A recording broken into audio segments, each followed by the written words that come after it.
Hello, everybody, and welcome. This is the Apostate Prophet. How's everybody doing? Good, good, good. I'm glad to hear that everybody's doing very well. David, what's up? How are you doing? Hey, what's up, man? Just sending out the link about the Taliban's war on women. Taliban, Taliban. And then I have to see. Sweet home Taliban. Yeah. Yes. So, have you heard about these Taliban guys, David? Yeah, they're basically the Mike Wingers of Islam. Sorry, I was just looking at that. I got distracted. I went to post this on Twitter, and then there's Mike Winger who what do you call that when he what is it? He tags me. He tags me. He puts my name in a little thing. He says picture credit to David Wood, and it's got him as Spot. I didn't have anything to do with that except calling him a nerd. So it's like layers removed. Anyway, another lie by a Christian apologist. Alhamdulillah. Alhamdulillah. So why do you think people love the Taliban? Everyone loves the Taliban because they're based, right? Yeah. In a world where everyone is not based, they're super based.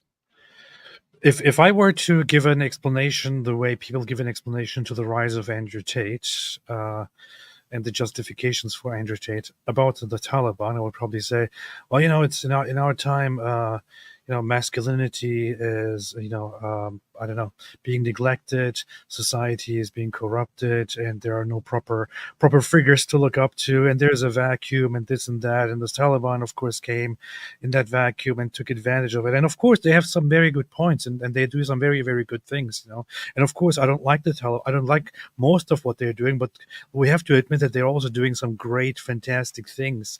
And unfortunately, there is just some global agenda. The globalists are trying to go after the Taliban. Say it right. Vilify them. Say it right.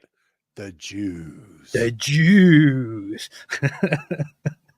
Yeah. He's like this global network. You know who you're talking about. Yeah. It's kind of funny though when some people go and talk about the globalists and adopt the very, very same talking points, but don't actually mean the Jews, but they mean some secret people that are apparently hiding somewhere and sitting at a round table every day, and they're like, "All right, ladies and gentlemen, what are we doing today? Well, I heard that Andrew Tate again said something that we simply cannot agree with. He said, being a man is very important. How about... He's encouraging the youth to work hard. Send in the DCOT, Terrorism and Organized Crime Agency. Crack down on him. We can no longer allow the promotion of masculinity. We want to make everyone gay. Yeah. Anyway, so that's what's apparently happening behind now. Here's what we shall doeth. Yes. Here's what we'll do. We'll CGI a bunch of videos from him from years ago, claiming that he has been molesting a 15-year-old girl and compelling her to do sex work for him. And the videos will look completely real, and they will even be on his website for years. Actually, what happened is that they time traveled and put everything on his timeline and made him do all of those things. His encouragement of young boys is so dangerous to our agenda of turning the frogs gay. Yeah. And we are going to activate the time machine. Go back in time.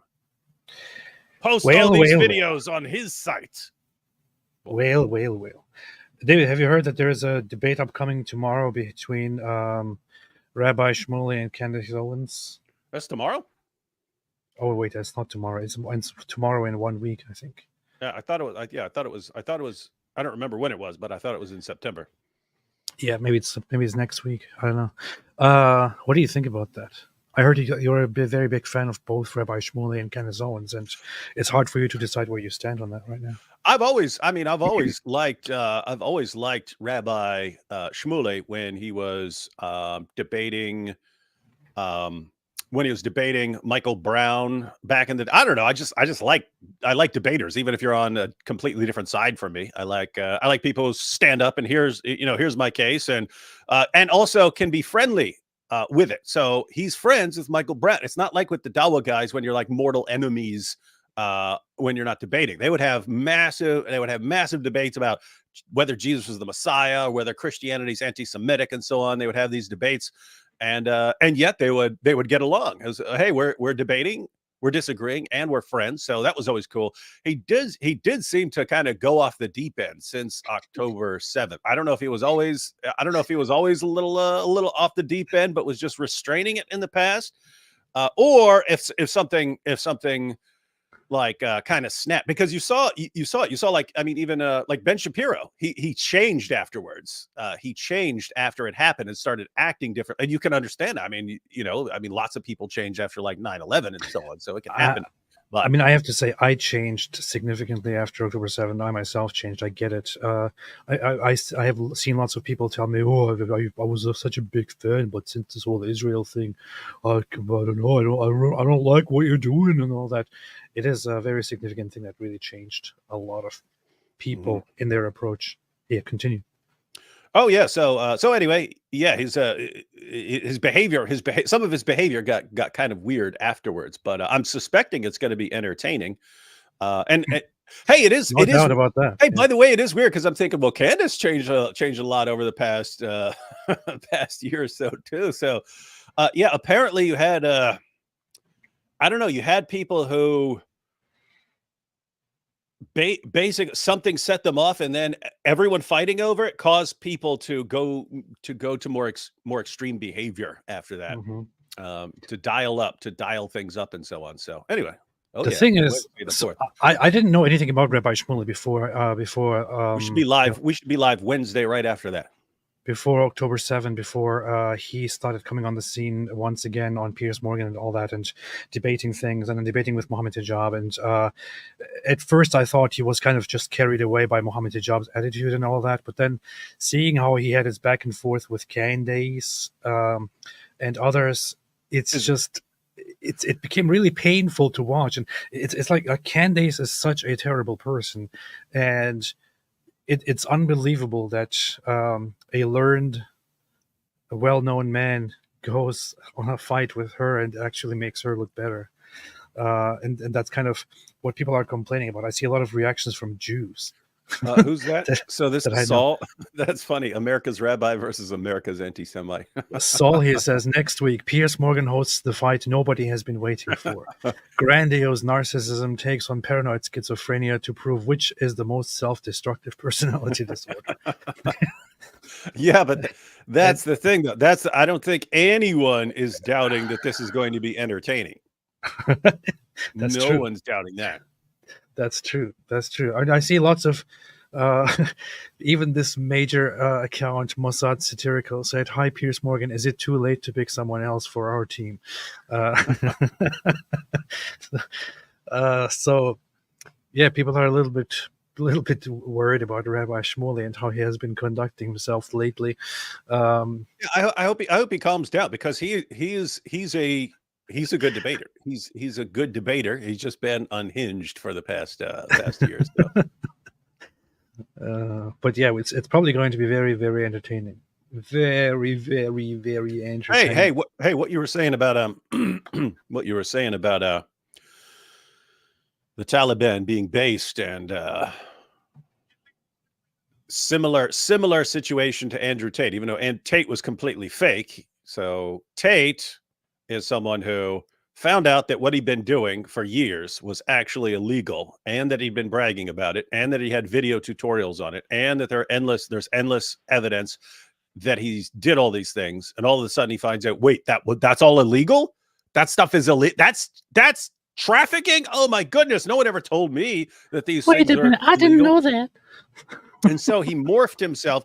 He took the temperature of the culture, And the temperature of the culture was everything's going so crazy. We need someone to just take a stand for what's right. And so he became what would do well, and transformed himself and so on. But you have the same thing going on with like the Taliban. It's like, oh, look, the entire world is going insane. Well, guess what? If we just all go back to 7th century Arabia and we walk, talk, live, eat, drink, everything like 7th century Arab caravan robbers, then you've got a measure of stability. And that's something people need to be aware of, because that as people in the West become increasingly more divided and increasingly more insane, Islam is like a Taliban route just starts slow. Oh, wow, isn't that at least they're stable?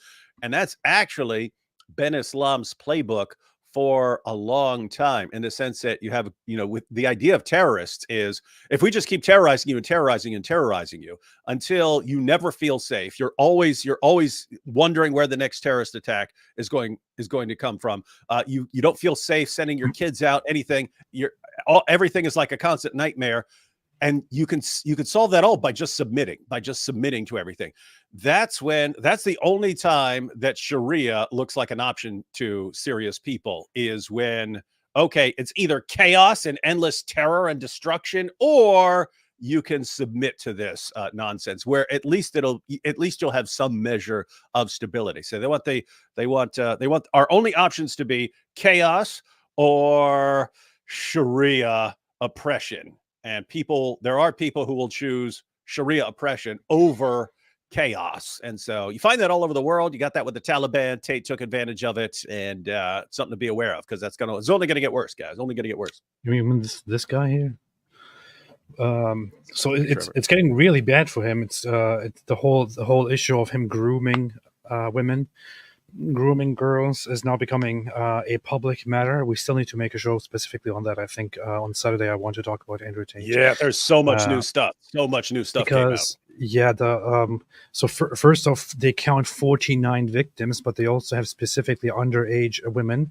And in fact, the video that we were pointing out quite often, where he says that his one girl has been with him since she was 15. That's basically what he's implying.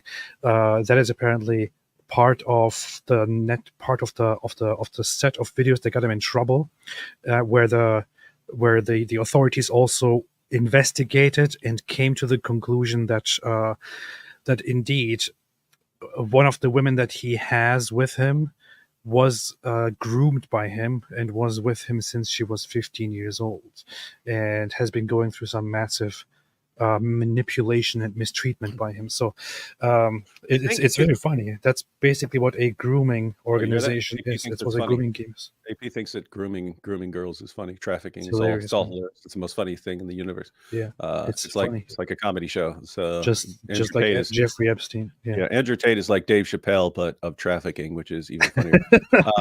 I'm really attracted. Hey, I haven't been reading the actual documents. I've just been reading the posts of Murdered by Crayons and so on, and Milk Bar. But sounds like that girl's now snitching on him. Yeah. If that's the same one. But yeah, one of them was saying that he paid her 5,000 euros or whatever to say nothing but good of him after the media started going after him and so on, and he was being charged, and gave her 5,000, offered her 5,000 euros, but then only ended up paying her like 2,500. So now she's snitching on him. Like, he never paid me the 5. Can you imagine these guys? These guys run their mouths about being billionaires. Total nonsense. But I mean, you can't even pay the girl the entire sum to keep her mouth shut when she's going to be the key witness in you trafficking her when she's a minor, and you don't want to pay her the entire 5,000. Yeah, and it comes from court documents. But imagine if true, right? Imagine. So if that is exactly as said. So apparently she was told by Andrew Tate to go and say only good things about him, and was promised 5,000 euros. But she didn't get the whole money. She only got half of it. Imagine Andrew Tate is such a great genius, right? Such a great, fantastic genius that he actually bribes one of the most important, witnesses, and then fails to give her the money. And the money is not even a huge amount of money. It's a tiny amount of money compared to what he claims to make and what he has, what is reported about him. It's reported that he made millions, dozens of millions of dollars from his webcam business, but he he promises her 5,000 euros and doesn't even pay it. Doesn't even finish paying. And I mean, how dumb can you be? How stupid can you be? This is just the guy who walks around. I am the smartest man in the world. I'm a genius. I am so smart. They are all jealous of me because they're not as smart as me. Idiots. What an absolute moron. You know what that reminds me of? There are all these situations like Monica Lewinsky with Bill Clinton. Yep. She was eminently bribable. They didn't do enough to pay her off. She was like, hey, get me a good job over here and this and this and this and that. And then anyway, stuff all came out. Who else? There was one. There was something recently. She didn't really bring it out by herself. It was kind of the other person kind of started blew up the whole story, and then she started speaking on it. Vince McMahon, he was doing some messed up stuff behind the scenes, and it was the same thing where he agreed to pay a girl but this was like $3 million or something like this, and then didn't finish paying her, didn't pay her, and then she goes and tells all the messed up stuff this guy was into. And it's a situation where that guy's like a billion. I mean, he's a billionaire. And so it's a lot more money than Tate was supposed to pay. Tate had to pay the girl an extra 2,500 euros, and he shortchanged her. And now she's a witness for DCOT. But I mean, with Vince McMahon, that was millions. It was millions. And then he ended up not paying her. And then she told, and he had to resign and all this stuff. But like, I don't know, these guys got the money to pay them off and then think, well, I can shortchange them, and then doesn't work out. Hey, I want to talk at some point about this scumbag here, Dan Bilzerian, but since we're talking about the Taliban, I came across this tweet earlier when I was looking for stuff about the Taliban, and then I wanted to briefly address this because it is just such a stupid talking point, and I didn't even listen to the whole thing. I listened to part of it. I saw right above that it said, "Why is ISIS only attacking?" Is that what it's about? How many times have we been through that and had to explain it? Yeah. They listen. All the shit, like the amount of things that we do for them is fucking crazy. Language. What do? They steal our fucking secrets. They assassinate our fucking president. They fucking lie to us and get us into fucking wars that we shouldn't be fighting. I mean, like, they do false flag attacks. He's talking about Israel and is talking about the Jews. There's just so much to say with just about those 14 seconds here already. We don't need to cut that. All of it is a lie. All of it is completely false. All of it is entirely baseless. And if you ask guys like these for evidence, all they will do is just, oh, well, what else do you think happened? Explain this, explain that. Yeah, what about those guys that were caught filming the building after 9/11? We have this evidence that there was a Jew in town when JFK got assassinated. You see? How could there be a Jew in town when JFK got assassinated? You see, this is the proof. Kill fucking.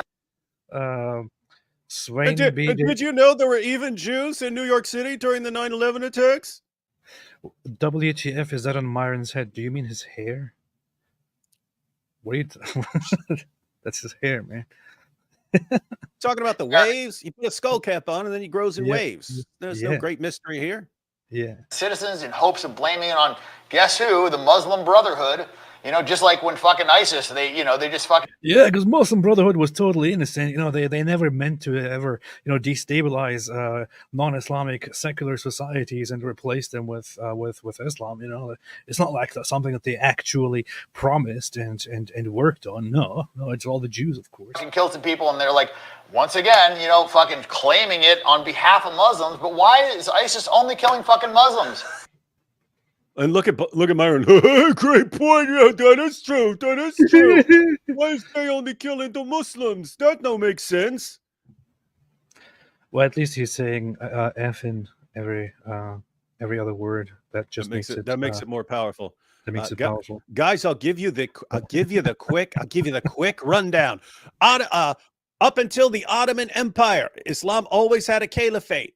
Ottoman Empire loses World War I. Ottoman Empire collapses after that. Muslims no heavy caliphate after that. Muslims look around and say, why are Western nations more powerful than us? There's a problem here. So they start trying to modernize. But then you have the other conclusion, which is maybe the reason these other nations are more powerful than us is that we are not devoutly defending and imposing Sharia.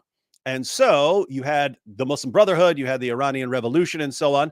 And still you're not conquering. And so what is it? You had a group of Muslims who looked back and said, when did we have this period of explosive growth?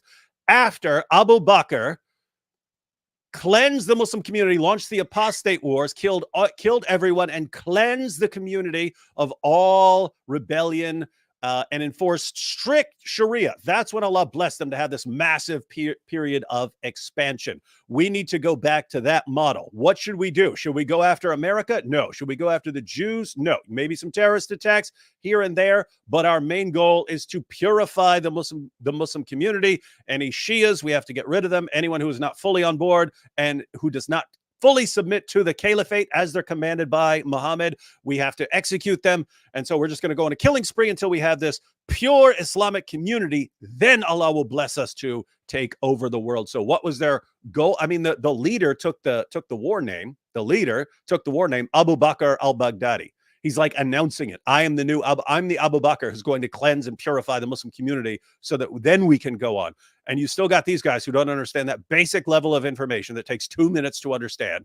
And they're, why are they going after the Shias? That don't make sense. Even though Muhammad said in Surah 9, verse 73, that he's been commanded to fight not only unbelievers, but also hypocrites. And it's a command to wage jihad on hypocrites. And they're going around. What are they doing? They're waging jihad on hypocrites because it's a command in the Quran. Oh, we can't understand. Why are they attacking Muslims? Why are they attacking Shias?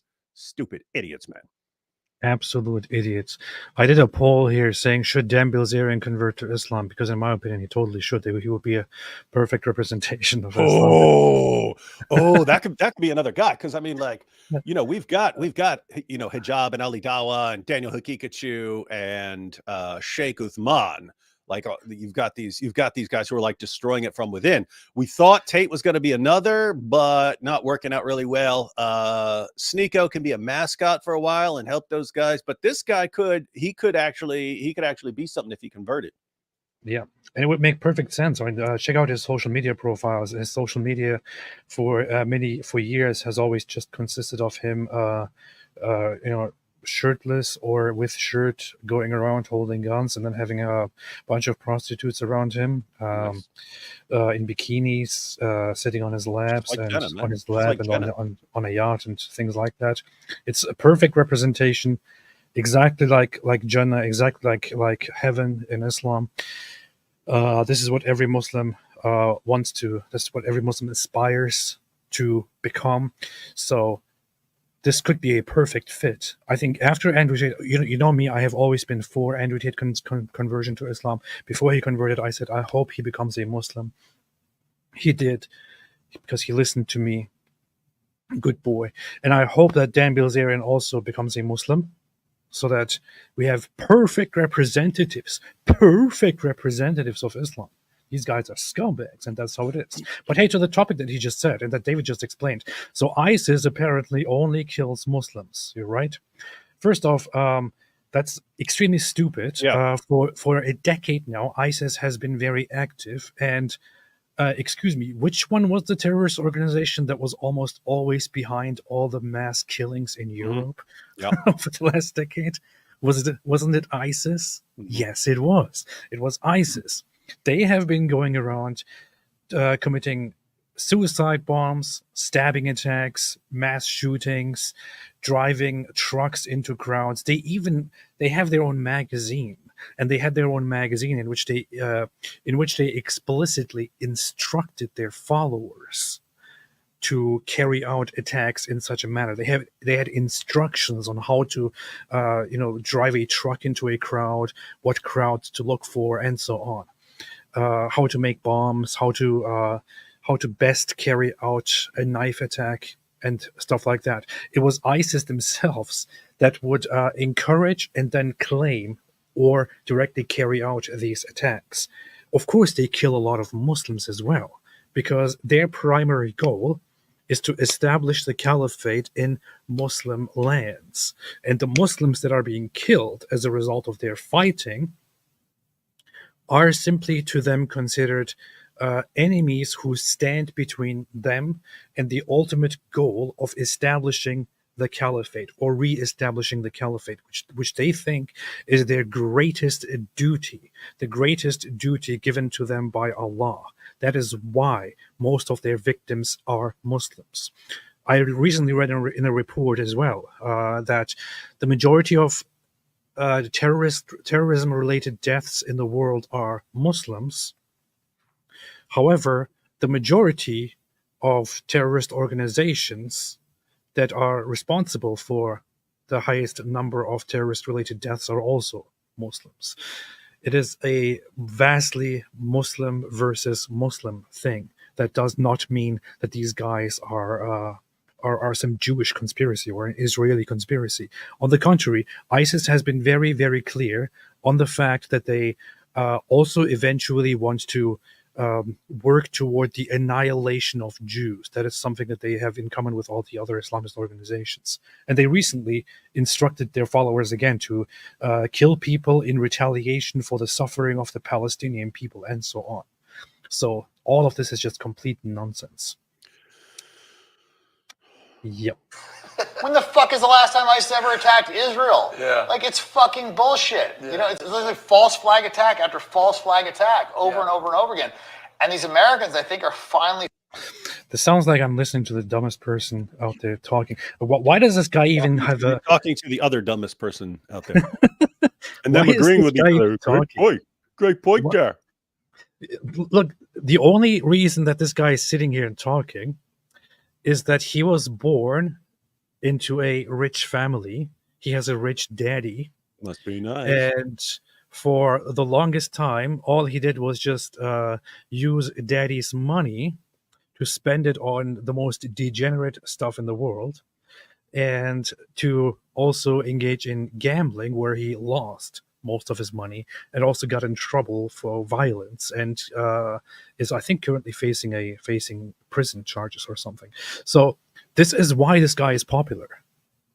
And I mentioned this before. Why in the world does this guy get a platform? Why in the world do you not instead invite other people then?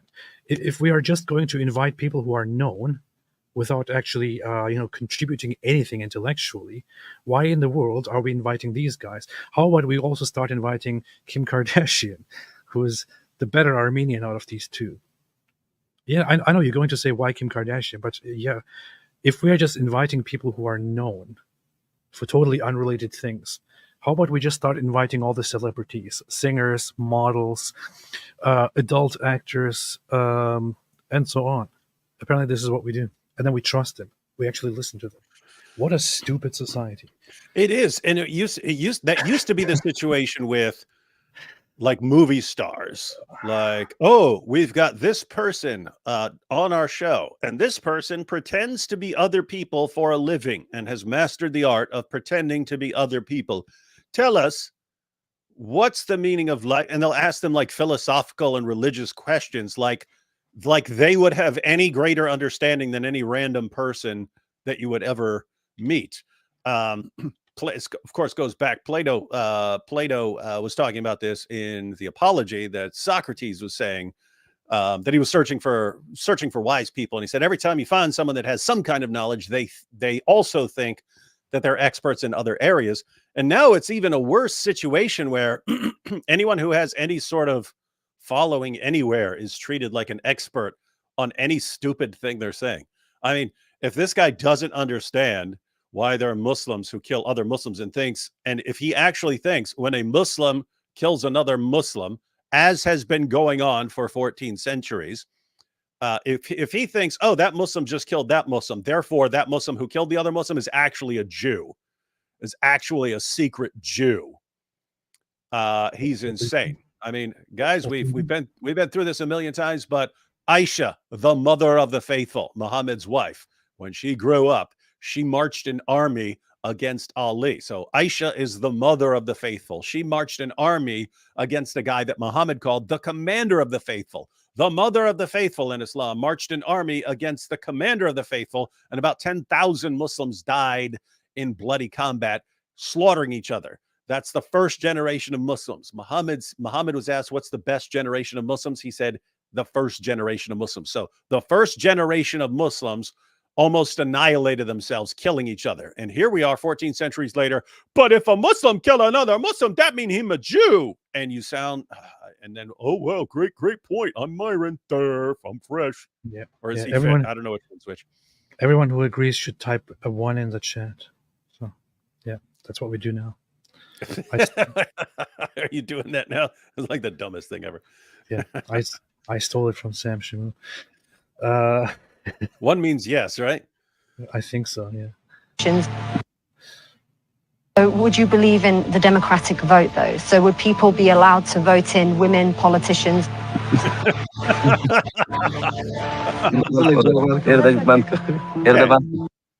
Hey, who says the Taliban didn't have a sense of humor, huh? So these guys don't have a sense of humor. Now you know what makes them laugh. You can imagine like the Taliban comedy club. Be like, hey, let's vote some women in. Greatest comedy show of all time.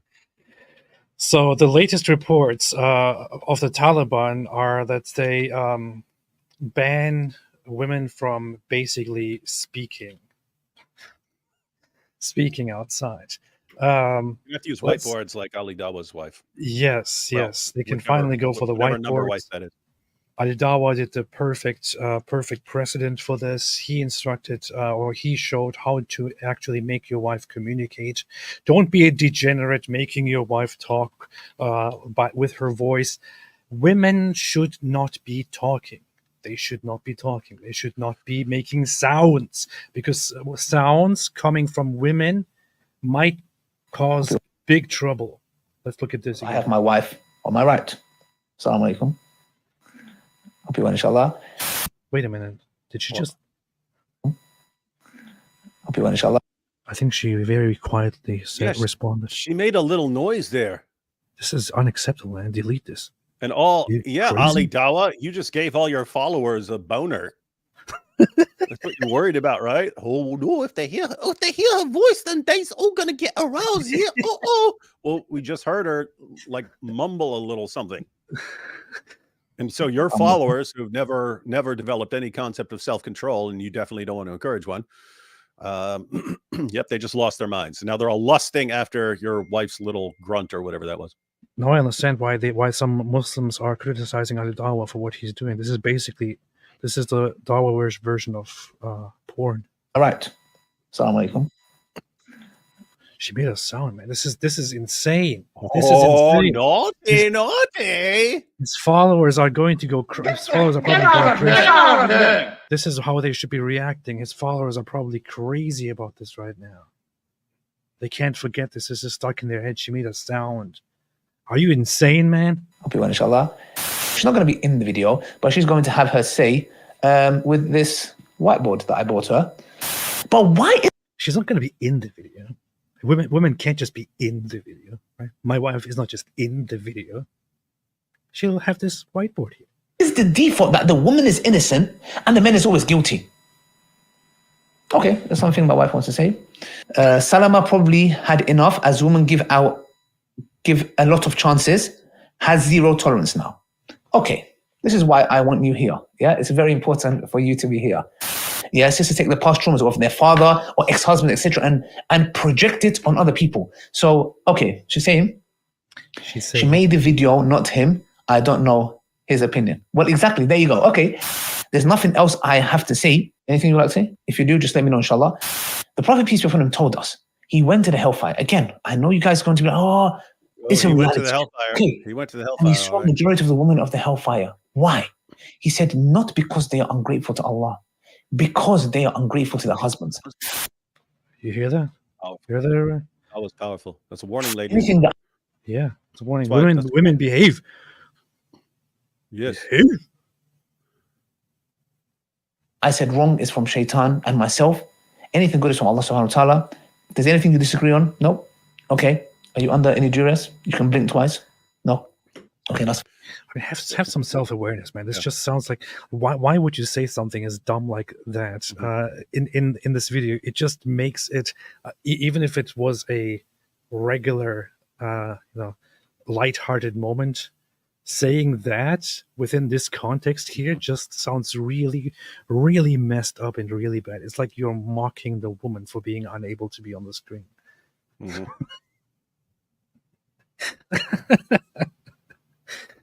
Man. Dawa is powerful, man. Dawa is powerful. Yeah. This wait, who said that she sounds smarter than him? I know you're joking, but the thing is, maybe she's actually smarter than him, and she sounds smarter, which is why she's not allowed to speak, so that Ali Dawa doesn't feel humiliated, which is a big problem because any person standing there would probably sound smarter than him. I haven't seen Ali Dawa ever together with somebody else, and he was the smarter one. Hey, that's in Proverbs, by the way. It says, even a fool, if he remains silent, seems wise. And so even if you're clueless and dumb, as long as you keep your mouth shut, you sound like you're all right. And so the idea is anyone who actually kept her mouth shut beside Ali Dawa would seem massively intelligent by comparison because he sounds so stupid. That's fine. Assalamu alaikum wa rahmatullahi wa barakatuh from myself and my dear wife. May Allah bless you for your contributions. It's a pleasure and an honor. Now go do your homework. Go do your homework because you got school up until 6th grade when we cut you off, yeah? This is funny because you already posted this in response to this here. Apparently, the Taliban has banned Afghan women from showing their faces or speaking out loud in public under strict new laws. Afghan women are now banned from showing their faces or speaking out loud in public, and they can't even look at a man they're not related to. It's part of a new law passed by the Taliban, the hardline Islamic group that has ruled Afghanistan since Western forces left in 2021. The rules say a woman must cover her body and face in public to avoid tempting others. They also ban women from singing or reading aloud in public. And women aren't going to be able to read. You might have some women who know how to read now, but I mean, 10 years from now, no one's going to know. The ladies aren't going to know how to read. Come on. Why is this woman here naked talking about this stuff? Yeah, look at her. Put her. Look at my zaboobas. Look at She's my zaboobas. deliberately trying to show her zaboobas in this conversation. This is just deliberately provoking the Taliban. And make it illegal for anyone to play music. The Taliban government says the law will help promote virtue and eliminate vice. Girls have eliminate vice. So,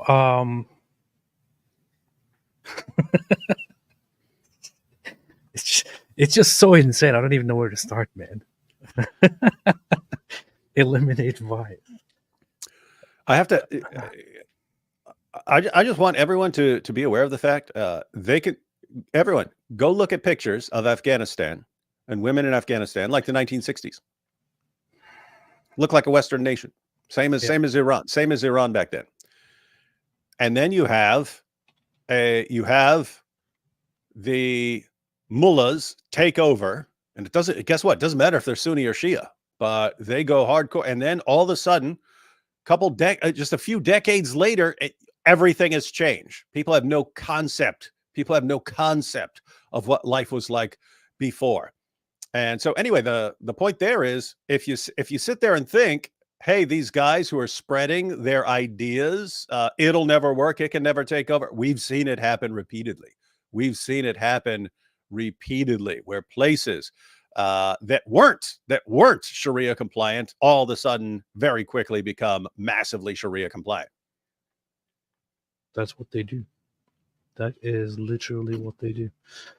Yeah, women who are walking around like in a regular Western society, um, not as much, but pretty close before all the chaos ensued. Have also been banned from secondary schools since 2021, just 1 month after the Taliban took control. The Taliban said a few months later that it would lift the ban once it had secured principles of Islamic law and Afghan culture. But nearly 3 years on, girls still aren't back in the classroom. You know what's funny? It's not. I know it's not funny, but when the Taliban took over years ago, everybody already knew where this is going to go, right? And lots of people pointed out, and lots of people did say that the Taliban is just going to go back and impose all of their horrible laws, their mistreatment of others, mistreatment of women, mistreatment of humans, of minorities, and so on. They said initially, "Oh no, we're not. We're going to be very considerate. We are going to impose temporary measures, but most of what people are saying is simply propaganda, instigated and incited by the United States and Israel." And here we are. Here we are. Taliban is doing exactly what people thought, or what people knew Taliban would be doing. They are oppressing women first, and all the others, of course, as well. Daily crackdowns, arrests, executions, tight surveillance of dissenters, completely shutting women out of society, of even getting a proper education, which some people find very funny, like the Islamist Stanley Kikachu. He laughed about it, and so on. This is what they're doing, and some people are acting like, "Oh, this is a big surprise. Why is this happening? Why is this happening?" It's not a big surprise. It is Islam. It is Islam. This is what Islam is. This is what Islam does. And here we have a genius, Humza Yousaf, who was recently the First Minister of Scotland until he resigned. He did resign, right? He's no longer the. Is that true? I'm not sure exactly what happened, but yeah, he's no longer that. Who served as First Minister and resigned. Okay, yes. So he said the following. In response to The Guardian's article, "Frightening Taliban Law Bans Women from Speaking in Public," he said, "The erasure of women goes against everything Islam stands for. I stand in solidarity with the women of Afghanistan." Mm-hmm.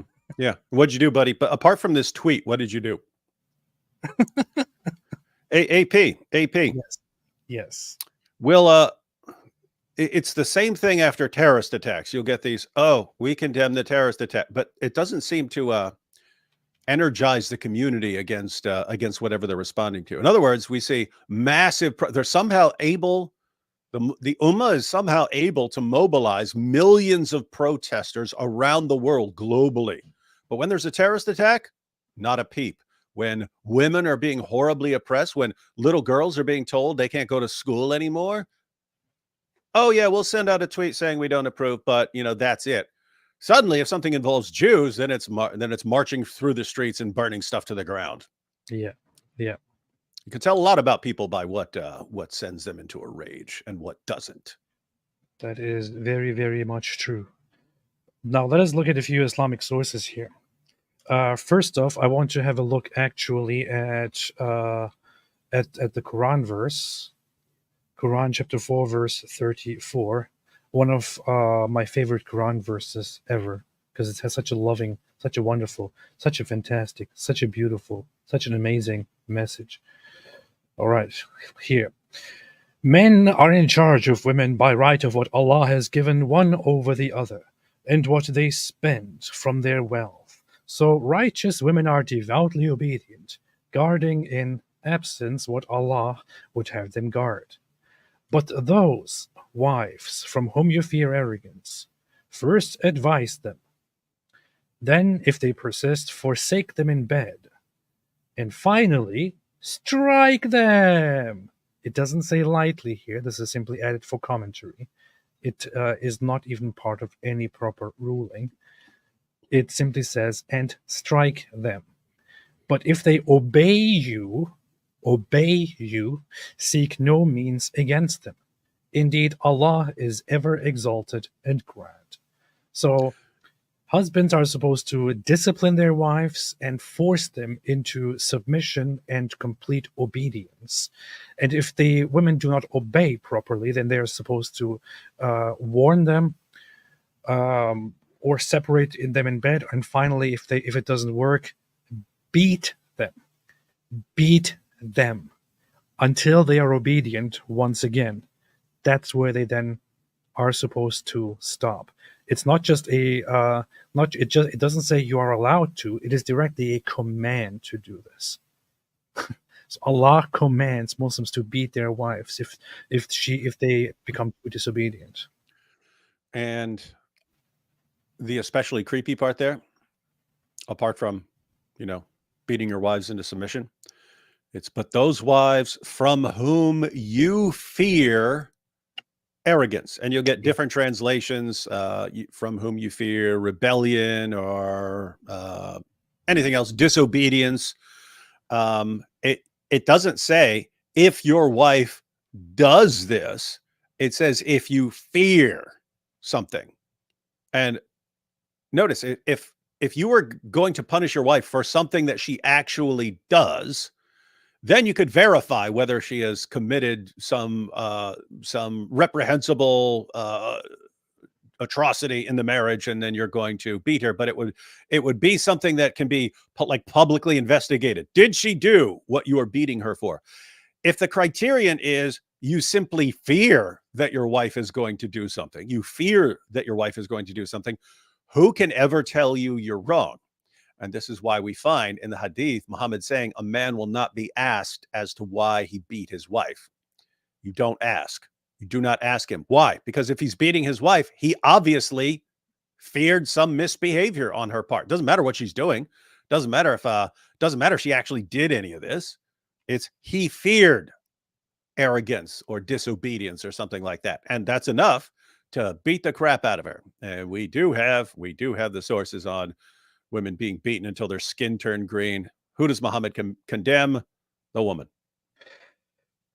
The Prophet said, no man shall be asked for the reason of beating his wife. This is not something that we're making up. This is directly in Riyadh al-Salihin, which is an extremely reliable source, which includes authenticated hadith, primarily from Sahih Bukhari and Sahih Muslim, the two most important sources, but also from others.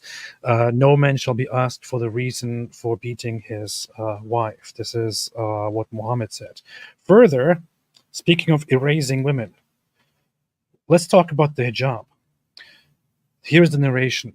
Narrated by Aisha, the wives of the Prophet used to go to Al-Manasi, a vast open place, to answer the call of nature at night. So when they need to go pee, they would go to this open place.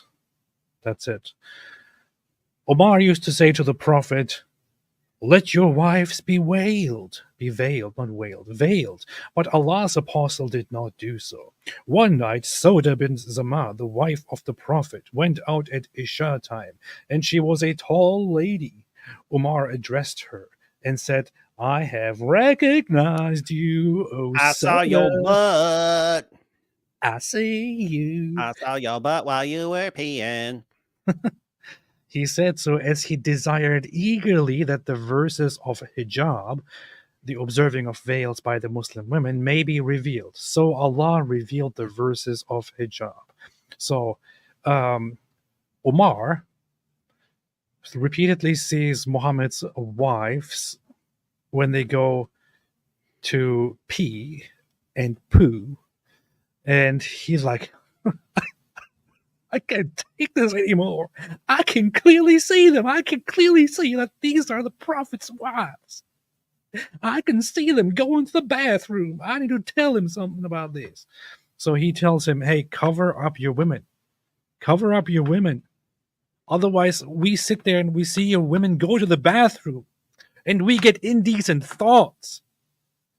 So Allah, of course, compelled by this, the Almighty God, the Almighty God of Islam, compelled by this, thinks, oh, okay, all right, okay, let me send down a few revelations.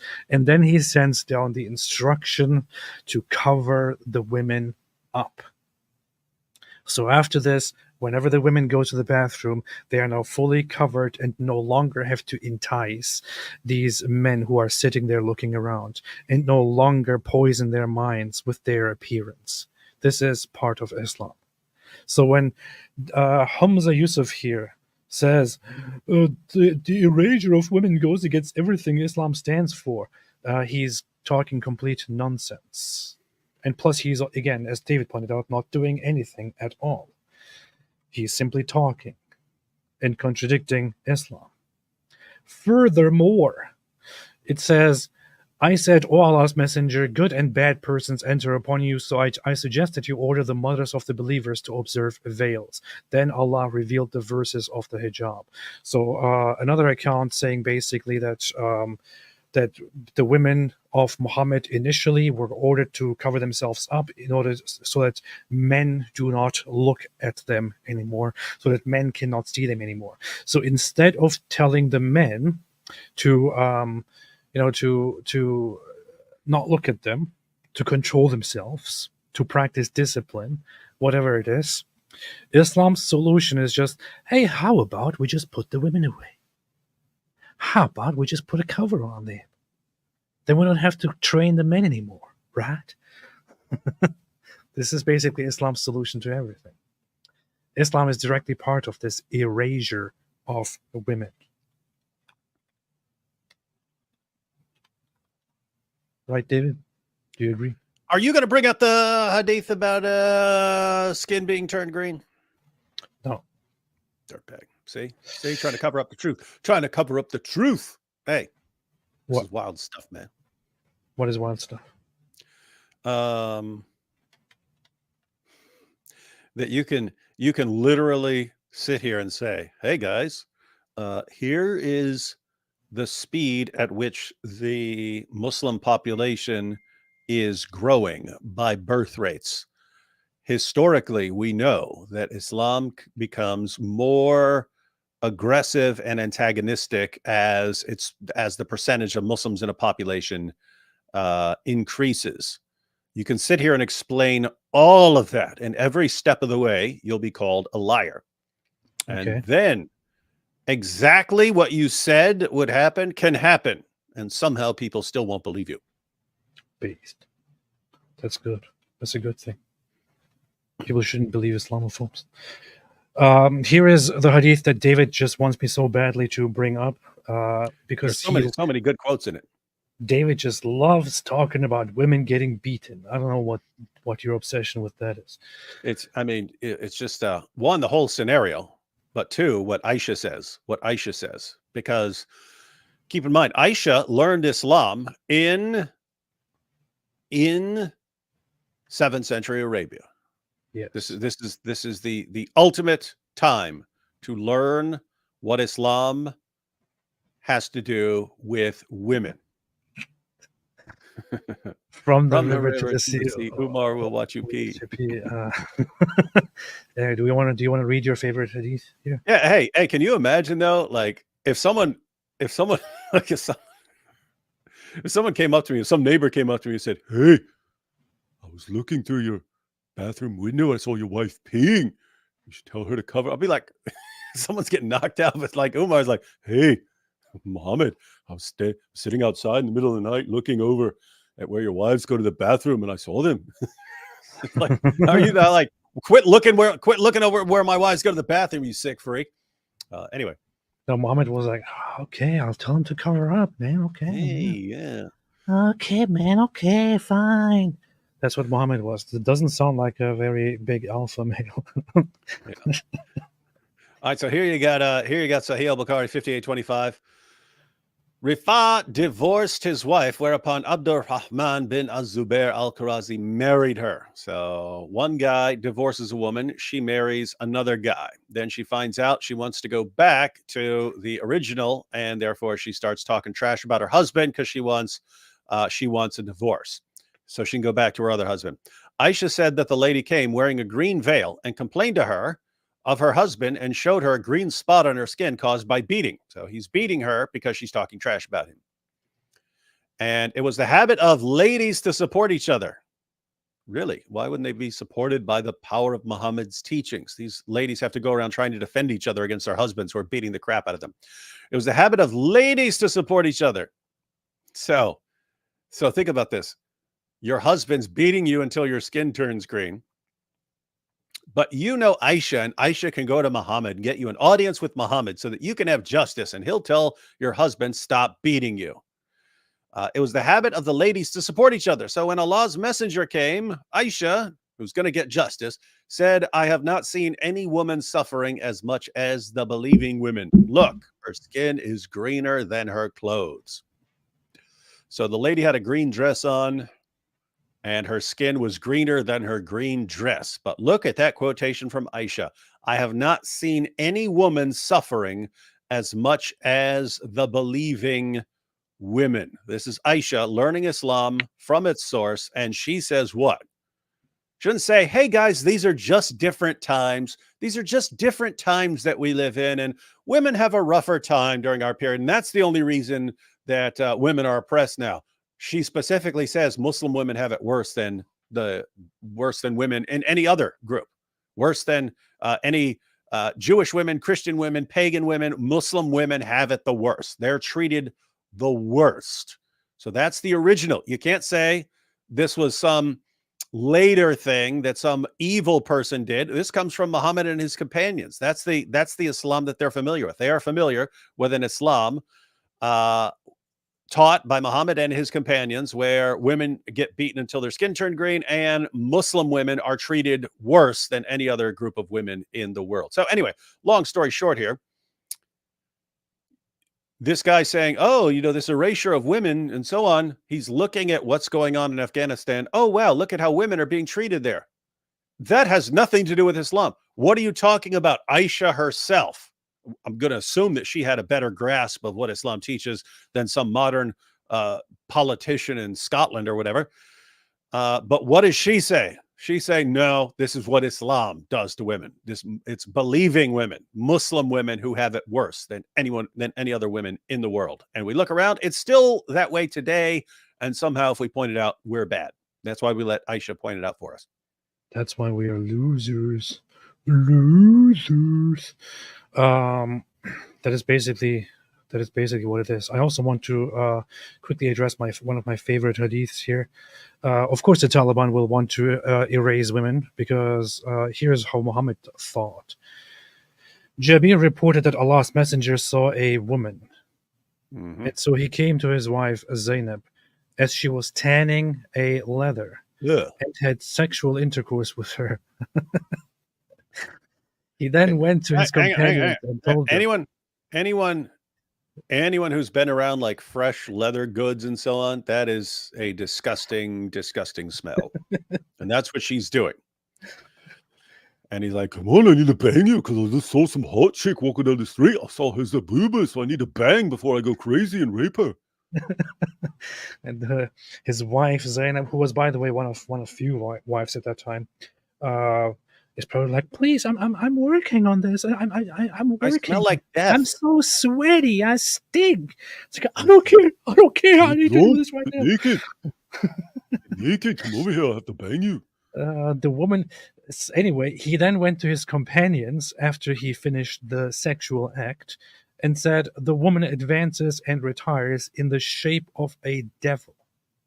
So when one of you sees a woman, he should come to his wife, for that will repel what he feels in his heart. There is just much to analyze here, right? Mm-hmm. So first off, he's walking outside and simply seeing a woman. Yeah. Just some woman minding her own business. She's just walking outside. She's walking down the street. Gotta do the grocery shopping. He's like, a woman. Oh, I see an outline of her bosom and another outline of her bottom. So she's out there going to Walmart, and he's walking past her and thinking, "Oh, woman, I want to have sex with her. What am I gonna do?" And She's he like, runs "What's that in your home. pocket? What's that in your pocket, Prophet?" It's But nothing in my imagine, What do you mean it's nothing in my pocket? That's my boner. I'm gonna go use it. My wife smells like death. but but imagine, this is supposed to be the perfect moral character, the perfect example for all humankind, the greatest human to ever walk the face of the earth, right? This guy is supposed to have the ultimate sense of morality, the ultimate self-control, ultimate self-discipline, and all of these things. And what happens to him is basically that he walks outside and he sees a woman, and it becomes uncontrollable. So he has to go home to his wife, who is just in the middle of very nasty work, pull her and have sex with her. I mean, look, lots of people who are watching this right now are men as well. Do you ever do you walk outside and just whenever you see a woman find yourself in a situation where you think, oh no, I have to take care of this right now because I want to have sex with that woman? Do you really feel like that? Because this sounds like, if you feel so desperate that a woman simply is walking by and you feel the urge to have sex with her, and you have to go and have sex with one of your wives instead, it sounds like you have a problem there. It really sounds like you have a serious problem. It does, because Muslims look at this and they see it as, look at his great self-control. Instead of pouncing on the woman, he ran home to one of his wives. Of course you should do that. Of course you should do it. And I would say, yes, if you have an uncontrollable sexual urge, yes, run back to your wife. But that's the point, right? Like, he has less self-control than any one of us. Like any guy who's watching this right now, unless you're a devout Muhammad fan, any one of us can walk down the street. We don't, I saw a woman. I'm about to explode here. I'm about to explode with desire, right? So that's one thing. The other thing is, let's be real here. So he goes to Zainab. Who's tanning leather. Again, she would have smelled terrible. Everything around her would have smelled terrible. It would have been disgusting. And he still pounced on her. What does that mean? Let's do some inference here. That means he probably couldn't find any of his other wives, right? Probably went for Aisha. Where's Aisha? Oh no, she's out in the woods with some guy. Went around to his other, couldn't find any of his wives. He knocks on all his wives' doors. Oh, no one's home. Oh, all that's left is Zainab. Smelling like death. It's he found her. But it's good, because if she was last on the list, then what's next? Goat.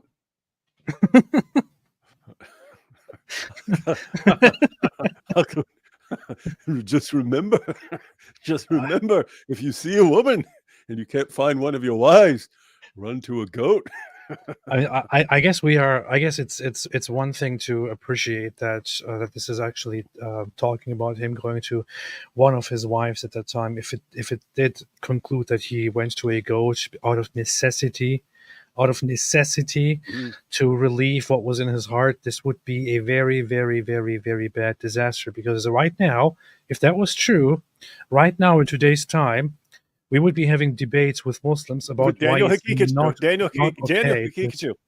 And here are 17 scientific studies which demonstrate the great features of sex with goats.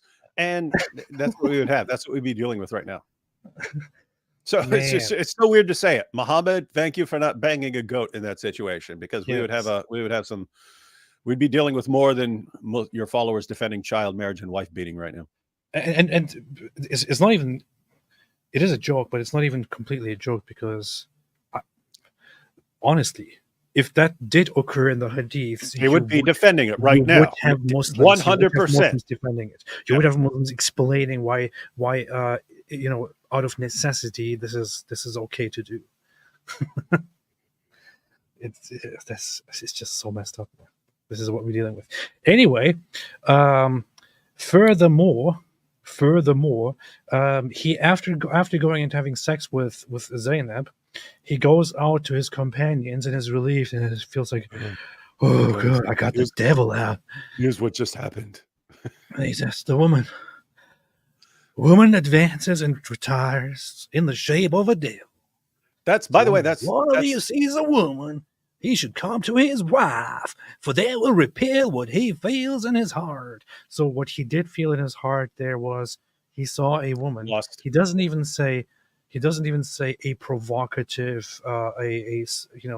skimpy dressed woman, whatever. Woman. Just when you see a woman, you should come to your wife because that will repel what you feel in your heart. Apparently, this is the situation with Muhammad all the time. And this is why Muhammad imposed all kinds of restrictions on women. This is why Taliban is doing what they're doing. It is Islam. And you already pointed out the other important feature here, that all the stuff he's doing, he's always running out talking to his followers, right? Like when he would have sex with 9 wives in a single night, and his followers report this. How do they know about it? How do they know that when Muhammad was going house to house, that he's going around having sex with all of his wives? How does he know he's not going in there drinking a cup of tea and leaving? Because he was bragging about it. Oh, just had sex with 9, and they're bragging about it. Our prophet has the sexual strength of 30 men. He's so strong. So this is the supreme moral example in Islam. A guy who's going around, has no self-control, running around. He has to run home, and it doesn't matter what his wife's doing. He just has to pounce on her, and always brags about his sexual exploits to his followers. And this is the supreme moral example. And then people wonder why Muslims lose their minds over Andrew Tate. This man has real problems. Hey, you know what's funny about this sound here? This man has real problems. He was actually talking about me when he said that. Oh, you have not hijab. But the thing is, the context was actually he was saying this man has real problems with Islam and Muslims. Oh. But I thought it sounded kind of funny, so I cut it that way. You don't need to explain yourself. You were right. You're 100% correct. Oh man. So anyway, that is what we are. Oh no, now here's this woman again arousing all the Taliban. Where's my wife? I need to find her. A picture of this woman. Man. So anyway, where's the article? Where did I put it? Where did I put the article? Is it the WAPO? Welcome to AP's channel, where every day is amateur hour. WAPO. When the Taliban took power in Afghanistan after the August 2021 U.S. withdrawal, the radical Islamist group prohibited education for all girls beyond 6th grade. The Taliban said it was just a temporary measure, but then the regime followed up with a procession of decrees and rules that robbed women of their rights to education, healthcare, a livelihood, and liberty. What rights?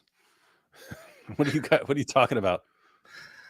The school was never reopened. It turns out no, seriously. What do you mean?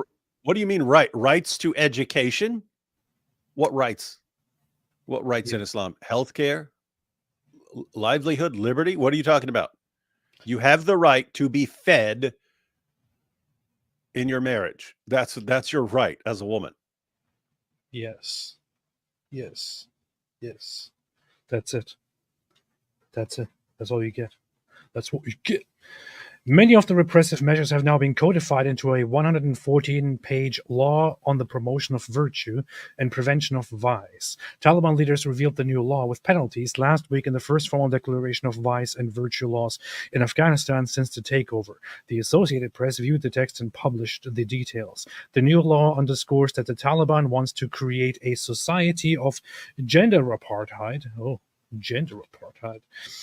In which the government silences women's voices, robs them of their rights, and makes them totally dependent on men.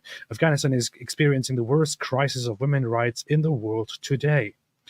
Yeah, but we don't have to talk about this. Just talk about Gaza instead. Yeah, that's what we do. That's what they do. That's what they do.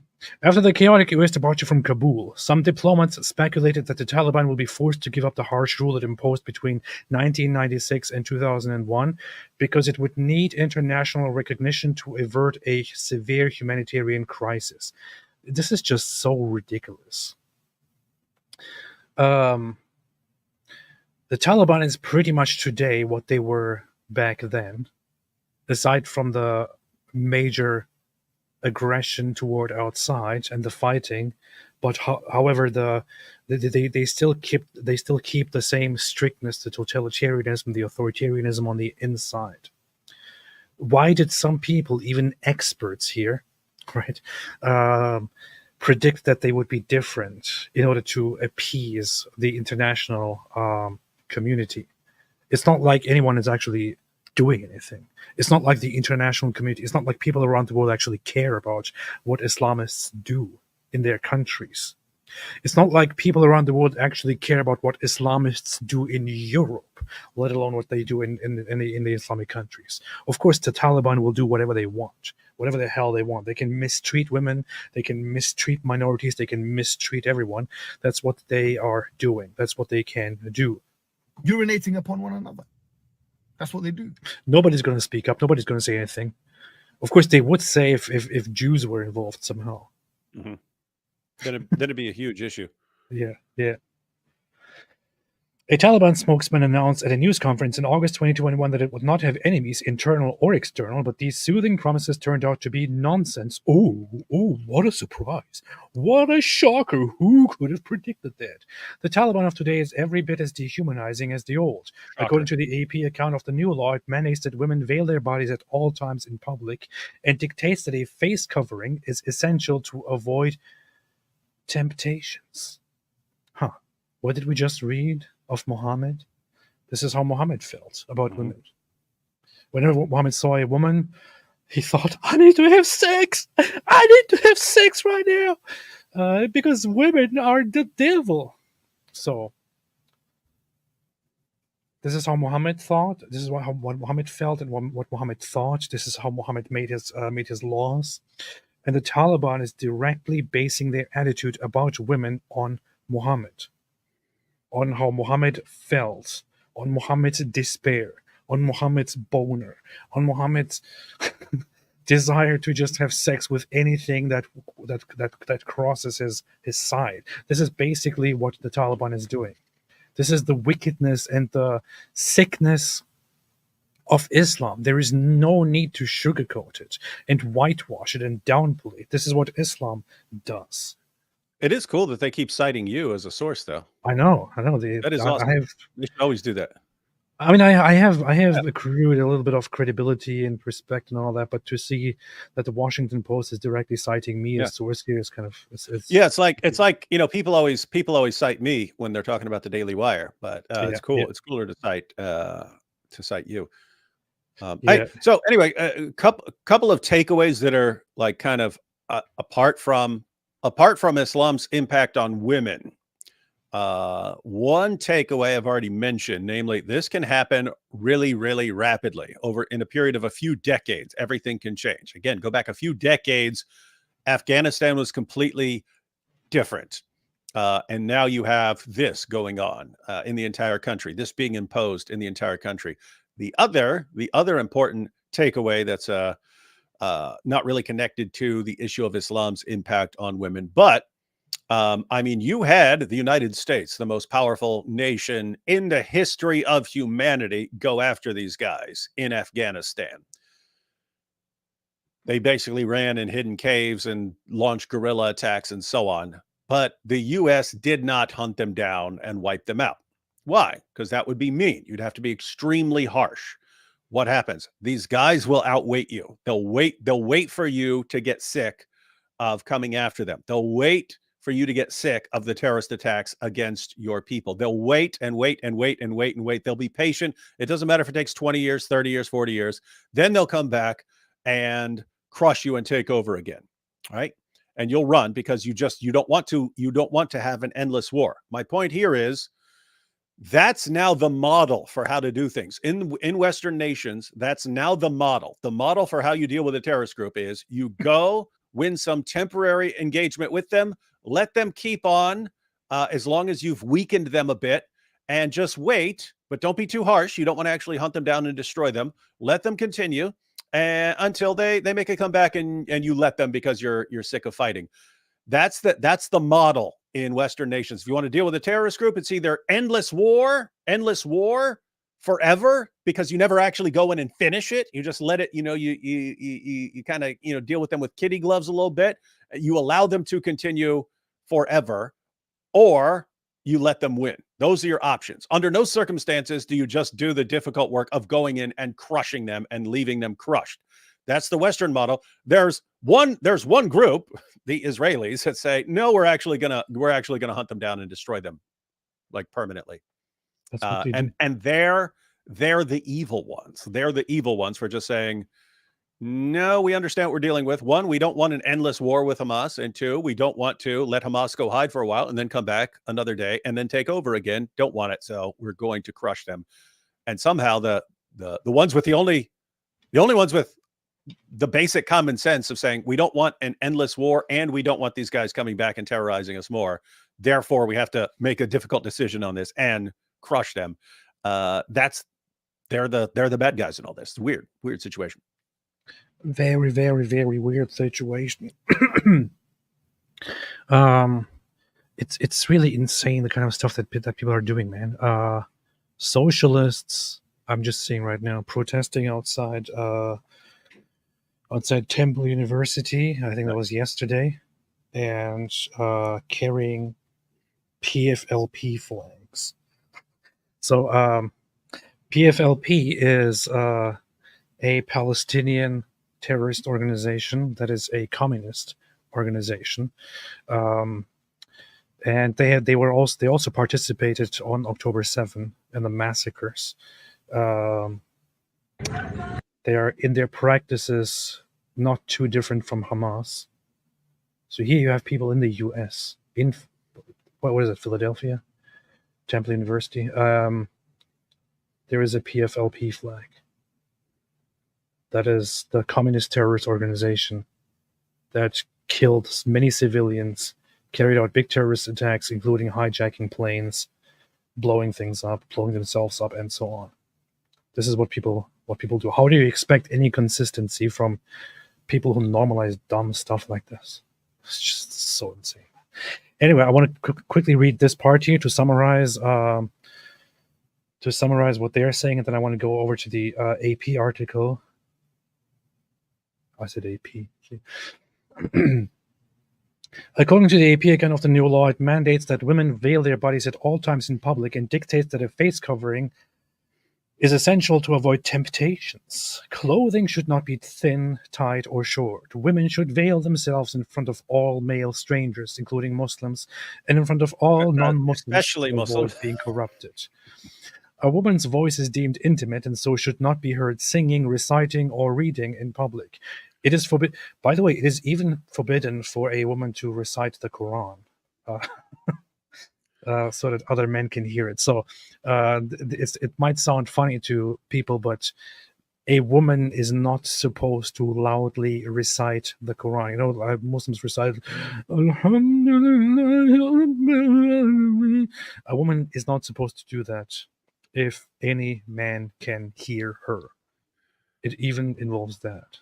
Imagine, because if somebody hears a woman recite the Quran, what if they get sexual thoughts? You know? Therefore, ban women from reciting. Hey, I mean, this is women are in kind of a bad spot here because they're not allowed to talk. Their voice is too tempting, and so you'd think, oh, okay, well, the government can just issue them plenty of whiteboards, like Ali Dawa's wife, but they're not letting them go to school anymore. So how's anyone even going to know how to write what they're saying? Are these women going to draw pictures in the future? Will you, like, they have to draw little pictures on their whiteboard to illustrate what they're trying to convey? Thanks, Islam. You're doing a great job. Well, that means that whiteboards are going to sell bigly, so might be a business to get into. It is forbidden for women to look at men they are not related to by blood or marriage, and vice versa. The law bans the playing of music, the transportation of solo female travelers, and the mixing of men and women who are not related. The law also obliges passengers and drivers to perform prayers at designated times. Further, the law bans the publication of images of living beings. The AP reported threatening an already fragile Afghan media The landscape. apostate prophet reported. Yeah. And I want to quickly have a look at this thing that they keep citing. Wait, this is not. Oh, yeah, it is. This is it. Okay. So, apostate prophet news laid out some of the things here. Inshallah, we assure you that this Islamic law will be of great help in the promotion of virtue and the elimination of vice, said ministry spokesman Maulvi Abdul Ghaffar Farouk on Thursday. I really want to look at the whole thing, but here, Article 13 relates to women. It says that it is mandatory for a woman to veil her body at all times in public, and that a face covering is essential to avoid temptation and tempting others. Clothing should not be thin, tight, or short. Article 17 bans the publication of images of living beings.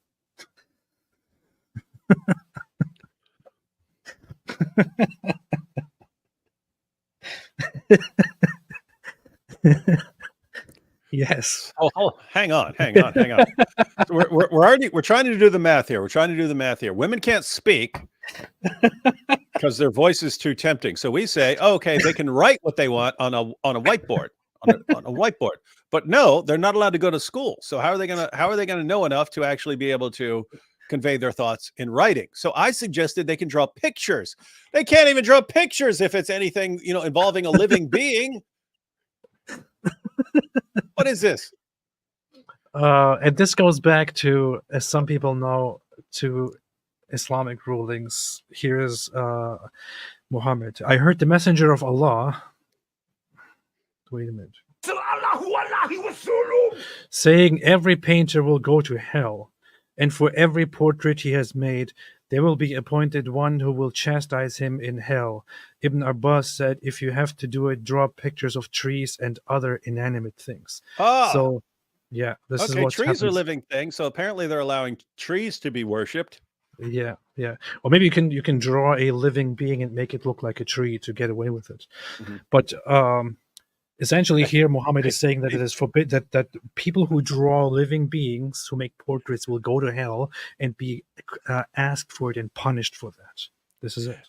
Hey, this would actually be funny if this were like if there's the Afghanistan version of Law and Order, and it'll be like my wife was out in public, she couldn't speak, and she never learned to write because she's not allowed to go to school, so she drew a picture and she was charged with drawing a person, and like the audience, stone her. But her lawyer, like the Afghani Johnny Cochran, he's like, no, as you can see, she was just trying to draw a tree. And as we see here, you can draw a tree. It just happened to be a tree that looks a little bit like a person. And it can be like this awesome legal defense. Yeah. That'd be pretty cool. The We should do Afghani that. law and order. Yeah. Oh, you're We saying should- we we should should make do- it. Yeah, we we could do should that. We could do that. We could have the legal trial. So in Islamic society, drawing living beings, drawing humans was shunned, forbidden, not done because of Islamic rulings, Islamic morality, which is of course very, very important. Which is why I mean, just try to think of classical paintings. Can you think of Islamic paintings? Are there paintings that come from Muslim culture? No, there aren't. There aren't any very well-known portraits of very well-known paintings of people coming from Islamic culture. In fact, you can try out something very funny directly here on Google. Look for Islamic art, and you will get this. Right? So, apart from some modern things and some things from Persia, you will mostly get just shapes. That's it. This is Islamic art. Just shapes and text. And then look at Christian art, and you will get this. Based. See? And this is because of Islam. This is because of Islamic rulings. Yes, this is actually how much impact a stupid statement like this from Muhammad has in the real world. And this is why in the Islamic world, drawing is not, painting is not a very popular thing. This is why the Islamic world is significantly behind in terms of proper paintings, talent in that regard, and so on. It's a generational thing. In Europe, you have great paintings in history that we all know of. You don't have that in Islam. So it's very, very stupid, incredibly stupid. Imagine forbidding art. Article 19 bans the playing of music. Yes. Article 19 bans the playing of music. The playing of music. The transportation of solo female travelers and the mixing of men and women who are not related to each other. The law also obliges passengers and drivers to perform prayers at designated times. In serious religious, traditional Muslim environments, music will be banned and people will not listen to music. In my household, we were not allowed to listen to music. It was forbidden. Well, how did you become so familiar with the best of Falco then? I always had a great love for that. music, so I listened to music a lot secretly, and my parents became aware of it, and they were kind of at some point like, okay, fine, just they would tell me not to do it, but they would just allow it at some point. I had a Walkman under the floorboards with the best of Falco tape. Yes. And my father came in one day and sat down and said, "What is this? Are you hiding a Walkman under your floorboards?" I heard you going, Amadeus, Amadeus, Amadeus, Amadeus, Amadeus. Yeah, that's pretty messed up. Pretty messed up. Given the multiple issues outlined in the report, the position expressed by the de facto authorities that this oversight will be increasing and expanding gives cause for significant concern for all Afghans, especially women and girls, said Fiona Fraser, the head of the Human Rights Service at the UN mission in Afghanistan. The Taliban rejected the UN report. That's it. That's it. That's it. What in the world do you think the UN does nowadays? Runs cover for Islam, pretty much. Yeah. They're like, hey, this is going too far. You have to stop this. You have to put an end to it. Yeah, patience. Just wait a little longer. And Taliban comes and says, shut up. We don't care. That's it. Look at this beautiful woman here. Look at this. Wow. Hey, where's my wife? I have to find her now. Oh no, she's at the movies. Where's my goat? Come here, goat. This is not funny. This is very, very bad. This is oppression. And if you told me that this woman, if you told me that these women are choosing to simply dress like this and to cover themselves up completely, including their faces, and they feel happy this way, right? And if a woman actually said to me, listen, I know what you're thinking, but I actually choose to wear this and I'm happy with it, I would think, yeah, okay, whatever. It's stupid, but whatever. If you want to do it, okay. In Afghanistan, however, women do not choose to do it, okay? Even if some of them like it, even if some of them think this is good, and if they are okay with the law, it does not matter in the end because they don't have a choice. It is now imposed. It is the law. They have to do it. Somebody who doesn't want to wear a hijab at all now has to cover up, has to be covered up, has to be in a prison all the time whenever she goes outside. This is Islam. And this is not just some extreme interpretation or extreme form of Islam. It simply is regular Islam. There is a distinction to be made here, which is, I think, very important. Which is that when when ISIS does something, or when Saudi Arabia, or when other Islamist organizations and governments do things like these, people often blame this on a certain radical, strict interpretation of Islam. And what they're talking about there is Salafism or Wahhabism, as they call it, which is this traditionalist, revivalist form of Islam that seeks to be heavily legalistic, literalist, and reversing all kinds of progress and so on. The Taliban, however, is not part of that. The Taliban is not a Salafi group. They are a regular Sunni, Hanafi, Maturidi group, which is the most popular aspect, the most popular way of practicing Islam.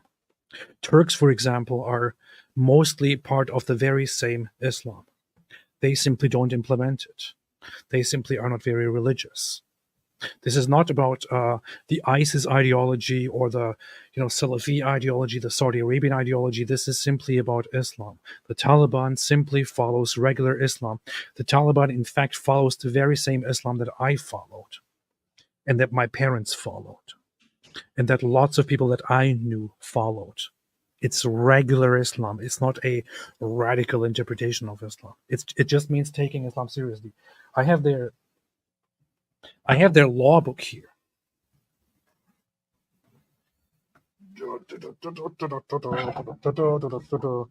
I have this law book here, which is a book of Islamic jurisprudence. It is called now I dropped all my books.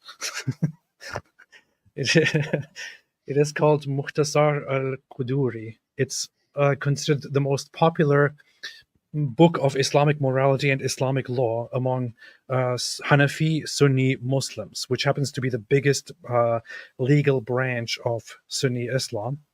Most Turks follow this. In fact, the Taliban promotes this book.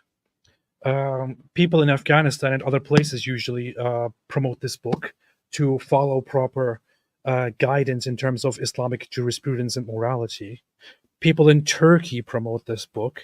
People in my movements and my environment promoted this book. This is simply what the Taliban is following. This is not extreme.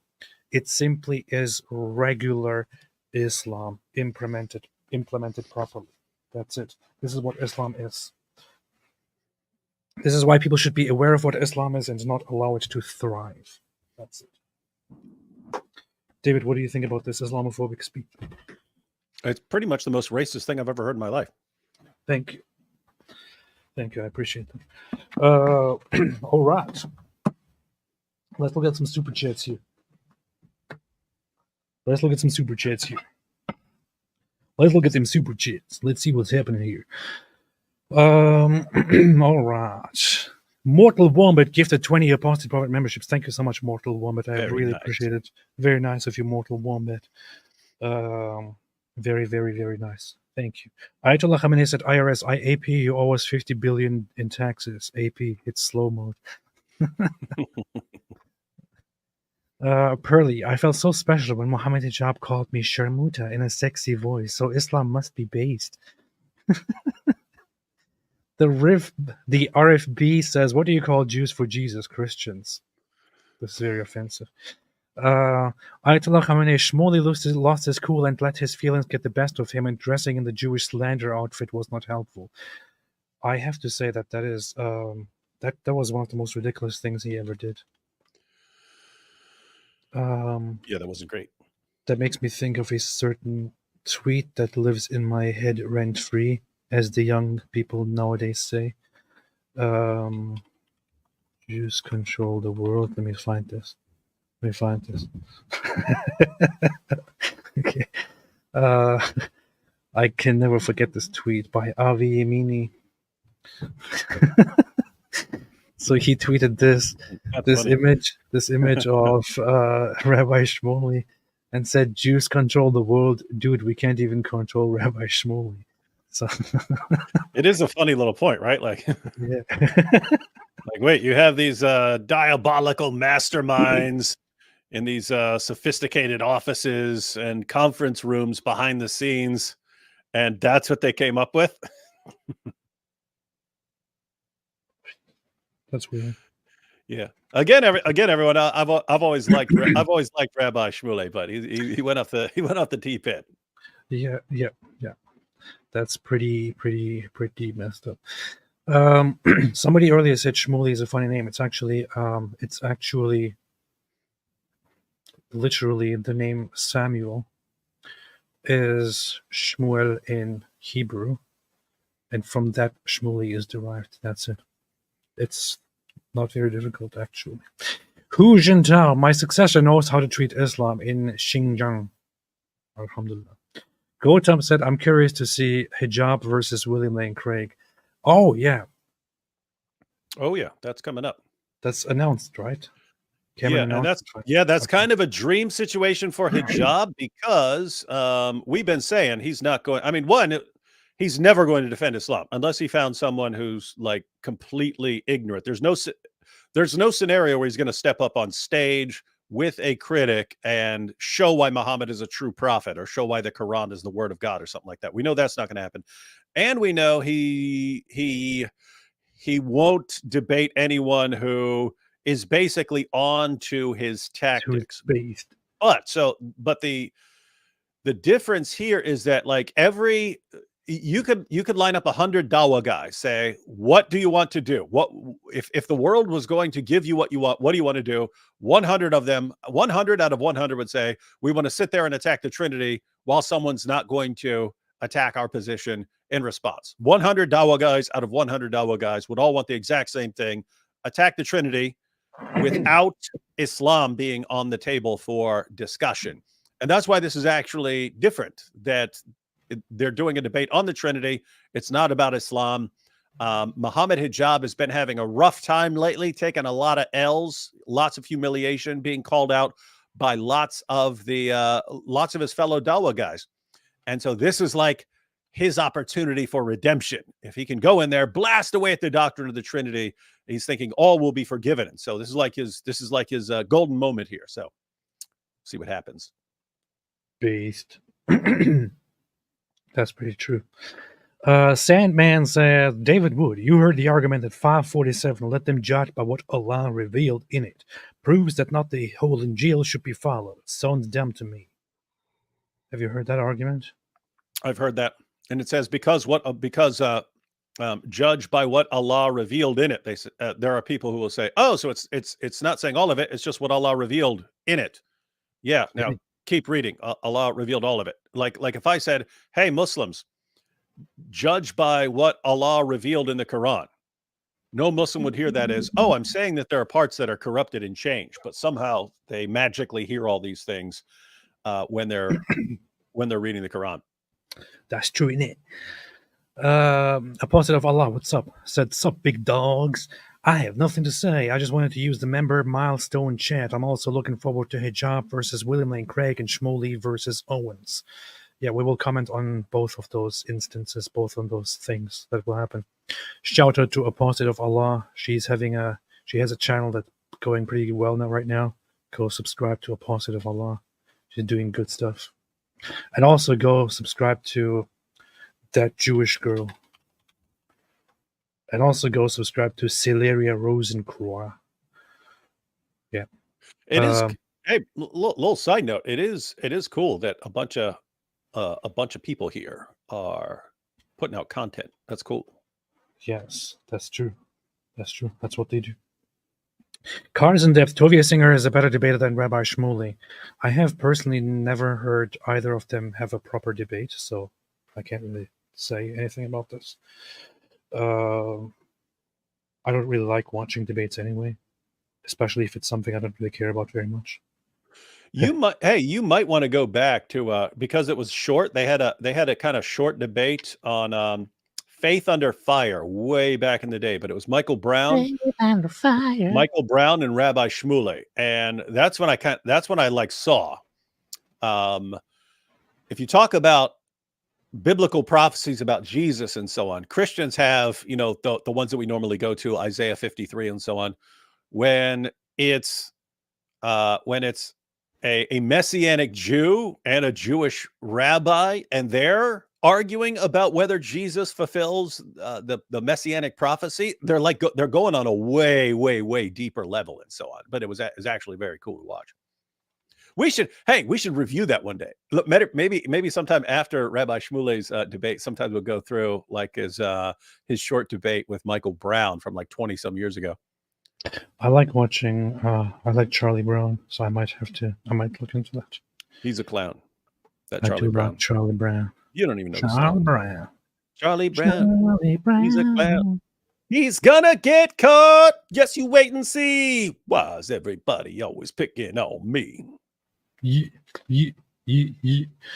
know what I just remembered randomly? The hadith where where Muhammad sees a woman outside and then gets aroused and has to go to his wife and have sex. Oh. This is a hadith that I brought up in one of my oldest videos about women. Oh. And when Farid made a response to that, he stopped and was like, okay, so what did the Prophet ﷺ do? So what did he do? Yeah, he went to his wife, right? He didn't go and attack the woman. He went to his wife. So why do you have a problem with this? I said it. That's what they look at it in a good sense. Like, oh, look, see, he went and ran to his extremely smelly wife, smelling like the stench of 1,000 armpits. And yeah, that's not the issue, guys. The issue is that the guy you all look up to as the greatest moral example of all time couldn't walk down the street without having to run home to his wife. And we look at this and we look at how you guys are in the world today and we say, oh, we see a connection here. What happens when no one learns self-control? That's true. That's what they do. That is what they do. That's what they do. I said it's what they do. That's what they do. That's what they do. Anyway, Ayatollah Khamenei says, shout out to my homie Aaron Bushnell, bro will never cook again. Yeah, but he cooked really, really, really hard, right? So you guys are pure evil over here on this channel. This is not funny, man. It's an unfortunate man with severe mental health issues. And it's kind of messed up because he does something like that and gets a ton of attention for a week. And then like I literally had to sit here for like 15 seconds going, who's Aaron Bushnell? I remember the name. I can't remember. And I'm thinking cooking, something to do with cooking. What's it about? And then, AP's laughing. That means it's something really, really messed up. It is something really, really evil because he thinks it's funny. And then I remember, guys, don't set yourself on fire. I'm glad that didn't take off. I know there was some sort of copycat after that and stuff, but I'm glad that didn't really take off because that was the concern. That now you're going to have all these people running around. Free the whales! I'm setting myself on fire. Burning yourself is not funny, and burning yourself is not good. By burning yourself, you will not do anything good. It's not nice. Do not burn yourself. I guess you brought this. I guess Ayatollah here brought this up because I posted about this earlier. Suleiman Ahmed said, "Not all heroes wear capes." Yeah, not all heroes. Not all heroes. He can't spell, obviously. Not all heroes. Is this guy a lawyer or something? He can't spell the word all. He is a lawyer, I think. He's a trained lawyer of Islamic law or of Islamic finance or something. I don't know. So he said, not all heroes wear capes. And then he posted a picture of Aaron Bushnell. But why exactly is this guy a hero? Because he burned himself? Yes. Because he burned himself? Anyway, Yeah. So I said, someone who burns himself is a hero. Not surprisingly, since you also love people who blow themselves up. That's true. That's kind of mean. Yeah. You really can't help yourself, do you? You just have to say something mean in response to everyone. Yeah, I love being mean, man. I just love it. I just love it. Did you know that Irish people control America? Look at this. Look at this. Whoa.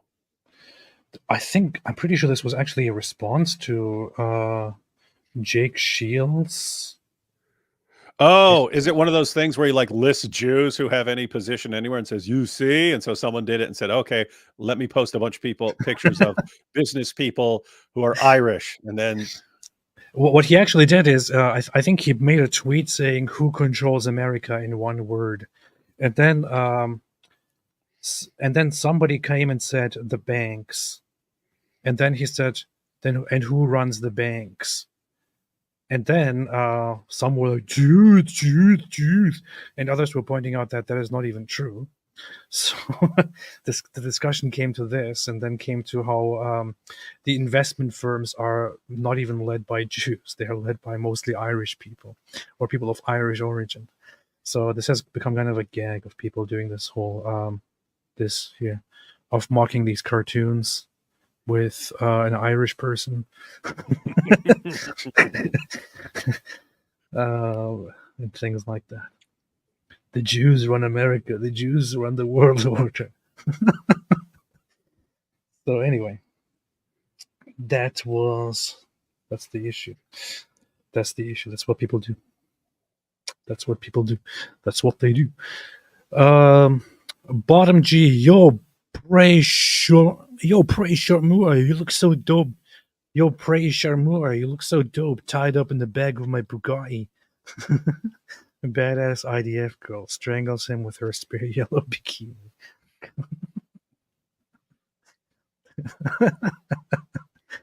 Oh man.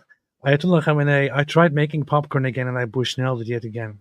oh, he's trying to start up Bushnell as the new word for burn. Burn.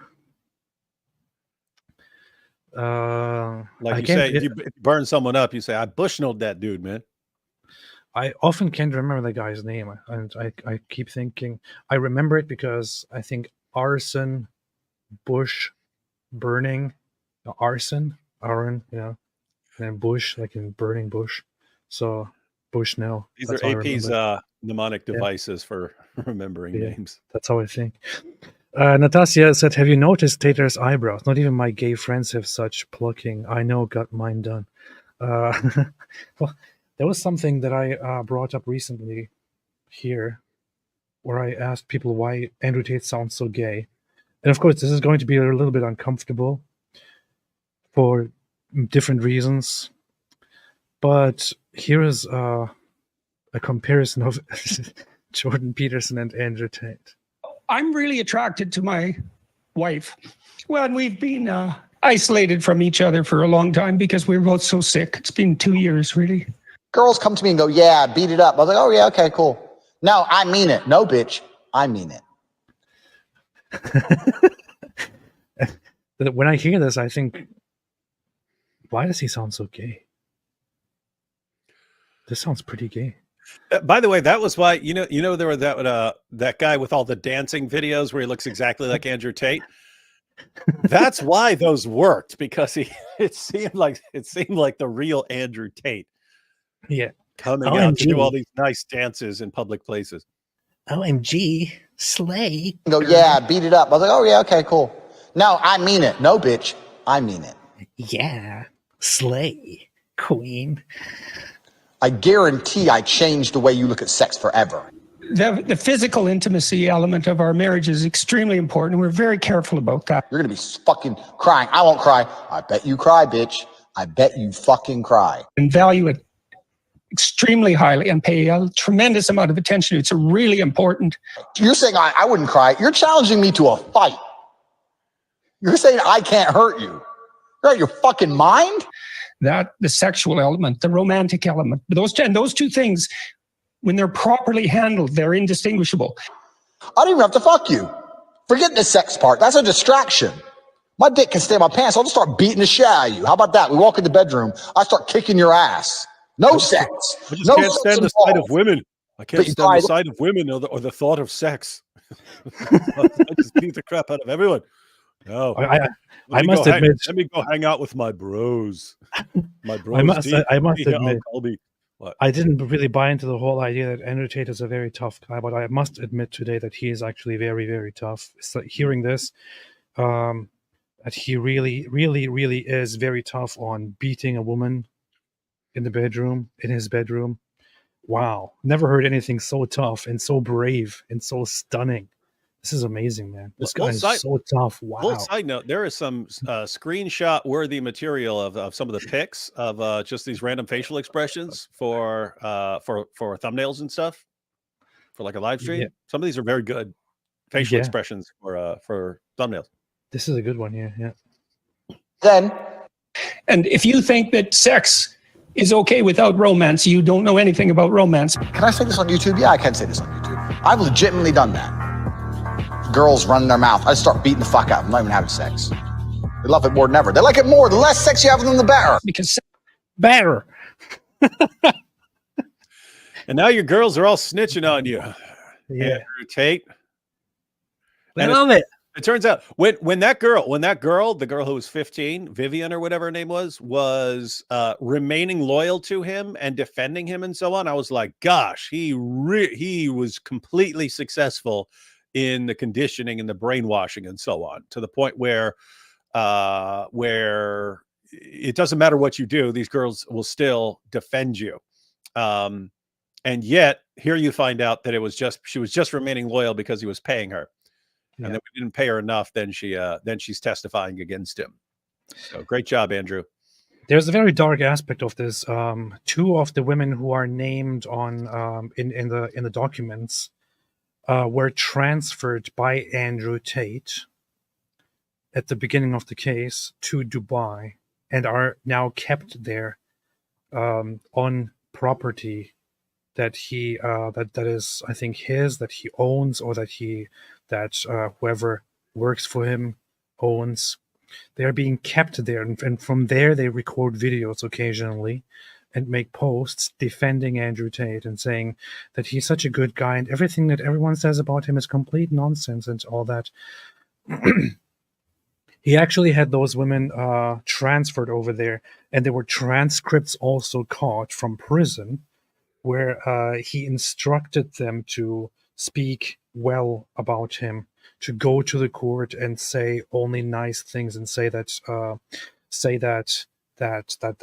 he's such a great guy, that all the allegations are nonsense, that they are not victims, and so on.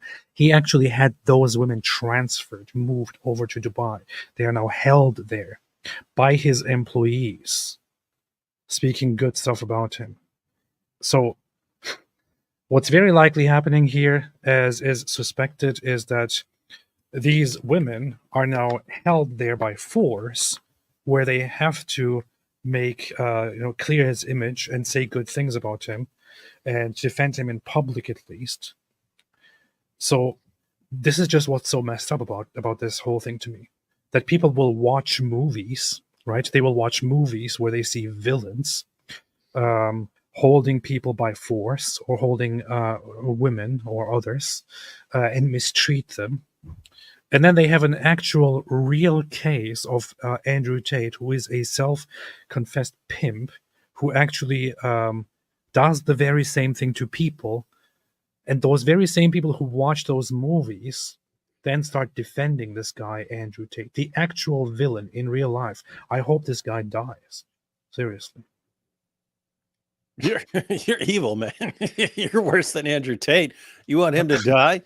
Yeah, No, you should want him to be humiliated. That's the worst thing that can happen to a narcissist. Total exposure, humiliation. Actually, the worst thing that can happen to a narcissist is him eventually being confronted with the fact that he couldn't manipulate his way out of a situation. And that is like, wait a minute, that's how I get by in the world, manipulating other people. Once you realize, oh, they're on to me, no one's falling for it anymore. What can I do now? It's like your life is over. Well. I don't know. I think there's a better solution. By the way, I think there are some. Isn't that some of the new charges that are brought against him was witness tampering and so on? Yeah. I think that's some of the new stuff. Yeah, it is. It is. What a dope, by the way. He's sitting there texting, and he's calling from prison where they're recording his calls, telling people what to do to get these girls, to say and stuff. And all of that is witness stamp. It's like, and then probably his lawyer afterwards, dude, why do you keep doing this stuff that's illegal and you just do it like an idiot and you don't realize it? Like, well, nobody told me. Nobody told me I could do that. I was locked up for years. Lots of dumb criminals fall for the good cop, the bad cop, all that stuff. They fall for these things. You always think, wow, what an idiot. What an idiot. He gave them the information that they needed to prosecute him. What a dope. Andrew Tate is in his own category. In other words, you would take the ultimate self-snitch that I've ever encountered in my life. Tate is like that times a million, like the dumbest self-snitch you've ever encountered in prison. Tate makes him look like a complete joke when it comes to self-snitching. He's the all-time king. No one's ever done it like this. This guy, criminal lawyer Brooks, he's awesome. He did a whole analysis, did multiple episodes on Andrew Tate, and he makes videos of criminals self-snitching, of exposing their crimes. And of course, when the whole Andrew Tate thing started blowing up, he looked into it and he immediately jumped on it because he thought this is a perfect example of a criminal self-snitching. And it is. People think this is not something that happens. It happens all the time. This guy covers it. This guy makes videos about idiot criminals self-snitching. They think they're so smart. They think they're so brilliant. They are so narcissistic that they actually think, I am so smart. I'm so brilliant. Nobody will understand this. Nobody will ever be onto me. And they self-snitch and they put themselves in trouble and they go to prison for decades. So self-snitching is normal. I mean, you can have the people who the cop brings them a soda and then all of a sudden like he's his new buddy and or the cop goes, hey, just so you know, I agree with you, man. Yeah, wife gets out of line here and yeah, that's what happened. I beat the crap out of her. And then you snitch on yourself. Self-snitching is normally it's just you're talking about what you did. So you robbed a place and then you're telling someone, not realizing that person then goes and tells on you. So you self-snitched. Tate he's in videos. He's making videos that millions of people are watching, running his mouth about it. And it was all illegal. I mean, just imagine you rob a store. And there's been examples like this where someone like robs something and then like posts something on Facebook and people see it and report it. So oh gosh, that's my problem, man. People acting like he's this mastermind, and because of his extreme integrity, he's being attacked by the Matrix, looking at him as some hero when this guy is the all-time dumbest criminal ever. I mean, like bar none, dumbest ever. And biggest self-snitch ever. This guy would be a joke in prison. Yeah. So he made multiple analysis of this stuff. He also got in touch with me. Maybe I should get back on that and you should get him on your show, man. Yeah, it's so funny. You know what the funny thing is? He got in touch with me. He messaged me one day and said, "Hey, love what you do." And I thought, wait, what? Hey, thanks. I love what you do, man. And then he made a comment on saying, I loved your video about some Muslim apologist. Totally unrelated stuff. I thought he was going to say something about Andrew Tate, but then he said to me, I loved your response, Sali Dawa. That loved your video about this guy. So very, very interesting guy. Anyway, Akira said, insane neo-feminists are afraid if Trump president, it would turn into Handmaid's Tale. Afghan women are living in a Handmaid's Tale. That's effed up. This is one of those things that makes me angry about Western society. Where liberal Western society will depict these horrible circumstances like the Handmaid's Tale. Which, by the way, I don't know how the book narrative is, but I tried watching this show one day and I thought I really didn't like it. I thought this is so weird. It's like stuff that you have actually seen in real life is depicted on TV. There is this horrible nightmare that is supposed to happen. That is how Western people feel. Western people, in Western culture, you make something like The Handmaid's Tale and depict some horrible oppressive world in the future, in a possible future, right? In a dystopia. Islamic society is already like that. but those same liberals will then defend Islamic societies and do everything they can to make sure it takes over. Mm-hmm. Yes. Good show. It's a good show. LOL. I don't know. I just found it extremely boring. I tried watching it and I was falling asleep. Then again, I know that lots of people find the Matrix movies fantastic. They think they think the first Matrix is one of the best movies ever made. I watched it twice. The first time I fell asleep because I thought it was extremely boring. The second time I watched it, paying close attention to it. Stupid. The second time I watched the whole thing, paying close attention to it, and I get it. I get the message, and I understand why some people think it's great and it's very smart and all that, but I just think it's not that special. It's probably one of the most overrated things in the culture. It's horrible. You are sounding extremely gay right now, AP. Extremely gay. That's all I can say. Plus, it's not even smart. It's not even. Oh that my smart. goodness. It's not even that smart. Multiple things don't make any sense. No, there's one thing they screwed up. One thing. It's when they said they were turning human beings into batteries. That exactly. Was the thing that made exactly. no sense, right? Human when beings. When I see something like that, human beings are terrible means of converting energy to another. It's because we're very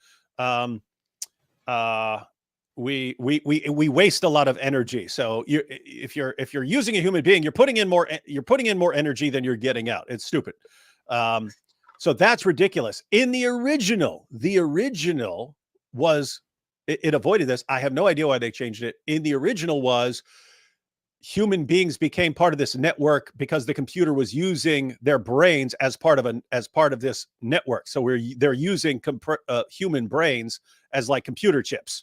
And so they linked all the human brains to be like a giant computer and so on, which that makes sense.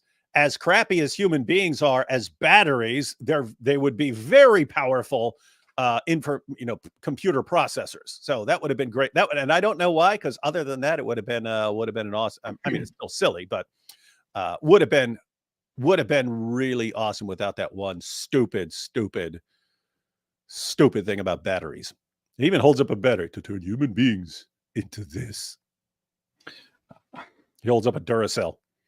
I just find the whole thing ridiculous, man. It's so childish to me. The whole pretentious way of talking during the whole movie. Oh yeah, they kind of went overboard with like everyone has to dress cool and be super cool and stuff like this, and everyone has to be decked out in leather. That's how you'd go around if you were in the Matrix and so on.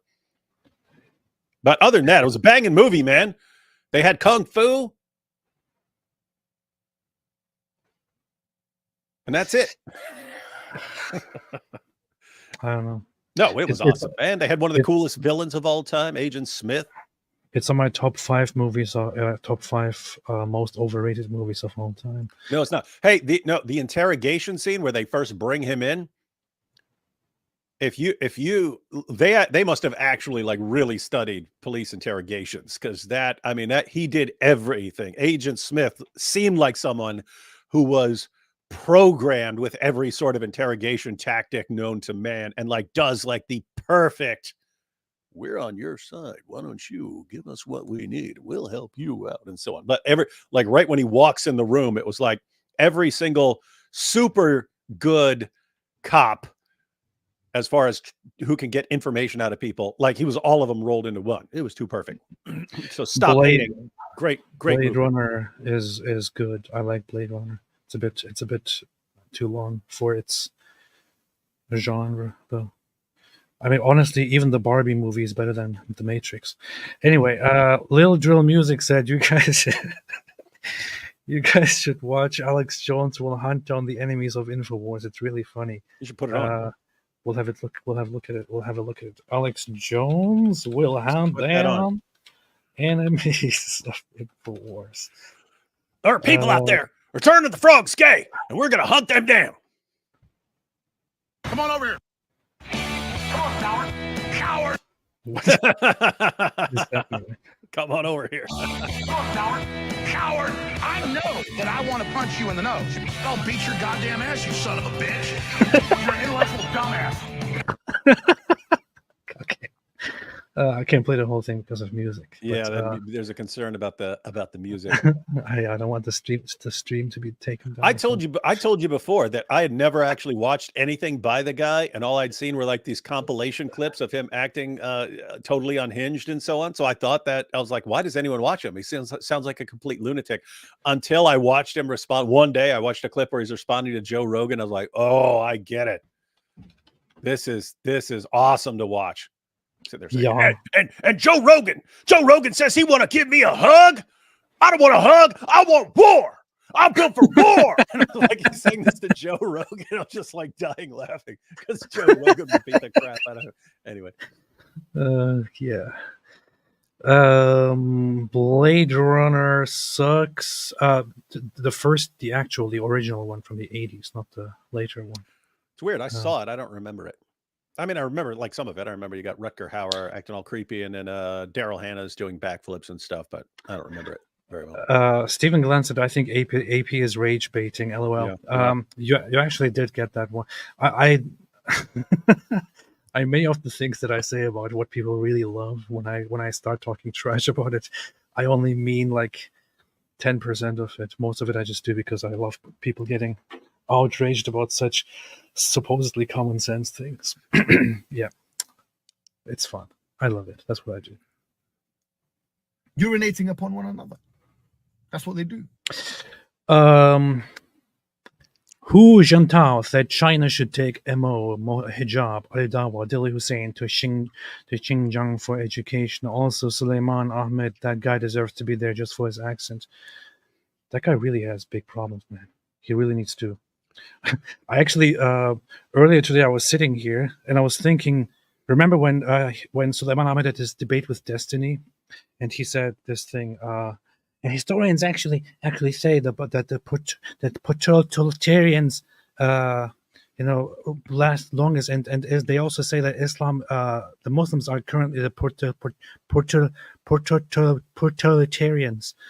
So I was thinking about that randomly, and I thought, I'm still wondering what the hell he was trying to say. So I checked it quickly if Destiny is live. So I went on Destiny's Discord and said, hey, Destiny, I have a quick question. Do you have any idea what Suleiman Ahmed meant to say that day? He said, I have no idea. I said, okay, well, thanks. So yeah. So nobody knows. Nobody knows. We still don't know what exactly he meant. We will never know. Ari Wasserman said, saw in JNS that Talib Sharif, the imam who made dua at the DNC, is Muslim Brotherhood and from the Nation of Islam. Well. That wouldn't make no sense right there, what you just said. Muslim Brotherhood would be Orthodox Sunni. Nation of Islam would not be, so. Yeah, Nation of Islam and Muslim Brotherhood would be different. In other words, Muslim Brotherhood would view Nation of Islam as heretical. That's true. Nation of Islam is a cult. They are not considered Muslim, even by Muslim standards. I would say it's even, like we had the discussion about Mormonism and Christianity. I would say the Nation of Islam is even more detached from Islam than Mormonism is from Christianity. Yeah. Ayatollah Khamenei, Myron's head got them potato chip ridges.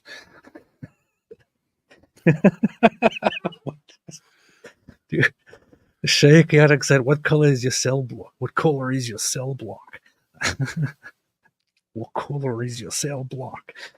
Did you see Andrew Tate lawyer on Timcast lawyer saying Andrew Tate, a great man on Timcast, saying Andrew Tate crimes are 10 years ago, Dawa guy? Was it on Timcast? I don't know. I saw recently something disappointing from Tommy Robinson, where I think yesterday he was on a Spaces on Twitter, and he was asked about if he believes whether Andrew Tate is guilty of what he's accused of recently or not, and he said that I don't believe it. I don't believe it at this point. If independent judges come together and judge and conclude that he's guilty, then I will believe it. But right now, the media lies, people lie, and I don't believe it. So anyway, I sent him a message saying, "Hey, I have it all. I even have hundreds of pages of documents, and I'm happy to talk to you about it. So just let me know." Usually it takes quite a while to get back. Let's see. You should get Milk Bar on here. Inshallah, should do that.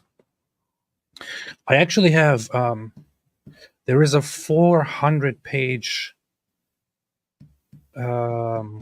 document of the whole indictment of Andrew Tate and Tristan Tate and the others. I think it's 450 pages or 500 pages. I have all of it. I have it all. I can literally go through the whole thing. I'm actually planning on making a stream and going through the entire thing and just putting it out there with the title. Hey, if you're gonna read through something like that and do your big live stream, you should also come up with a powerful condensed version, because Milk Bar and Murdered by Crayons actually helped out a lot of people with by putting some of that stuff into some short shareable versions. And now Tate, you see, like Tate's like saying they're gay and they're pedophiles and stuff, like attacking them like that now. Yeah. Hey, that's funny. Logan's Run. I think this is kind of a cult movie. I watched that a long time ago. I actually kind of liked it. I don't think it's a very good movie, but I like things like that. That was a very weird movie. Robin Hood, Claude Rains. I want to create a movie critic channel where I just talk trash about everyone's favorite movies. That would be funny if you're just like, but you're like talking about like the greatest movies of all time, but just like trashing them. Yeah, Inception, one of the worst. You know, Interstellar. How can it be so horrible? You know what was actually funny was Key and Peele. They did this thing where they made this alternative channel with these alter egos, and it was called Critiquer's Corner. And they would, as their characters, they would make fun of the Key and Peele skits and say how to improve them, but they never understood what the actual point of the video was. So they always misunderstood it. And then they attack the video based on their own misunderstandings. Something like that, where you're making fun of these movies, blasting away at them, but it's because you don't even understand like what the real plot was. Yeah, that's funny. That'd be funny. That'd be hilarious. That'd be a funny little side channel. That'd be funny.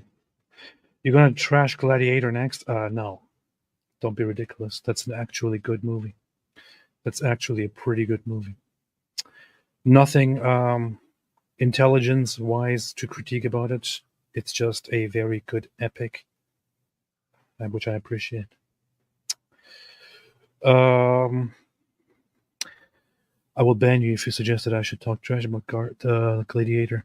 Robin Hood, Claude Rains, Police, Captain Casablanca. I'm shocked. There's gambling going on here. Manager, you're winning, sir. Andrew Tate, I'm shocked. There's trafficking going on here. Ari Wasserman, Kamalahu Akbar. Good morning, gentlemen, said Vic Kumar and AP. It's funny how Islam uses the left to push an ultra-fascist religion onto people. That's what they do. Islam always takes advantage of you. And the left happens to be very stupid and often lacking basic principles to stand by its own values. They will easily help something as vicious as Islam and then be stabbed in the back. It's very obvious. Everyone who understands both of the ideologies knows. As soon as Islam wins, the first thing that Islam will go after is the left, the progressives, the progressive values. If communists together won with Islamists, the first thing the Islamists would go after would be the communists.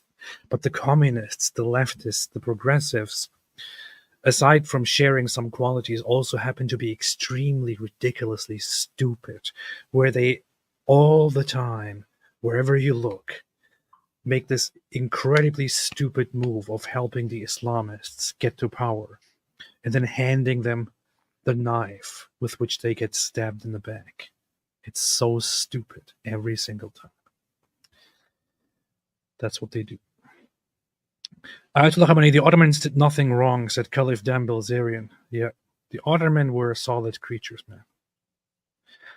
Ayatollah Khamenei is a gifted Apostle Prophet memberships. Oh, thank you so much, Ayatollah. Thank you. The MB should become Ahmadiyya to show Islam's diversity. Sheikh Gadek, had a Muslim on X tell me the hadith I showed him was Zionist propaganda. I proceeded to laugh so hard I threw my back out. I get it. That's pretty good. It's pretty The good. Hadith is Zionist propaganda. It's actually funny. ISIS are the Jews who truly worship Ezra. They believe in the trajectory of Lord Ezra. Says Mish SWB. Fox McCloud, isn't Dan Armenian? Islam is responsible for disappearing half its people's population. Yeah, well, some people, you have this band, for example, System of a Down, and they are Armenians. They recognize their heritage. They're actually kind of, I want to say, proud of it. And they have spoken in the past about Armenian suffering at the hands of Turks. You have people like that who are aware, who have some self-awareness, and then you have idiots like Dan Bilzerian who just live in complete nihilism and degeneracy, and then come out and hop on the latest trend, and then start talking the biggest trash about how the Jews are actually the bad guys. The Jews committed the genocide. Actually, maybe it wasn't even maybe it wasn't Turks, or maybe it was the Jews who did it. Everything was done by the Jews. I mean, to this day, we don't know who did the Big Bang. Who did the Big Bang? Big Bang! It was the Jews, I'm telling you. Cam said, told you guys he would convert from PBD. He is perfect for Islam. Him and Andrew started a channel called Bro Hub. Sorry, Goat Hub, they're coming for you. That's good. We should start Bro Hub. First time I ever heard of PBD was when he complained that Shapiro was a wuss for being mad at Joe Rogan for saying that Jews love money. Really? That's... yeah. PBD is pretty weird.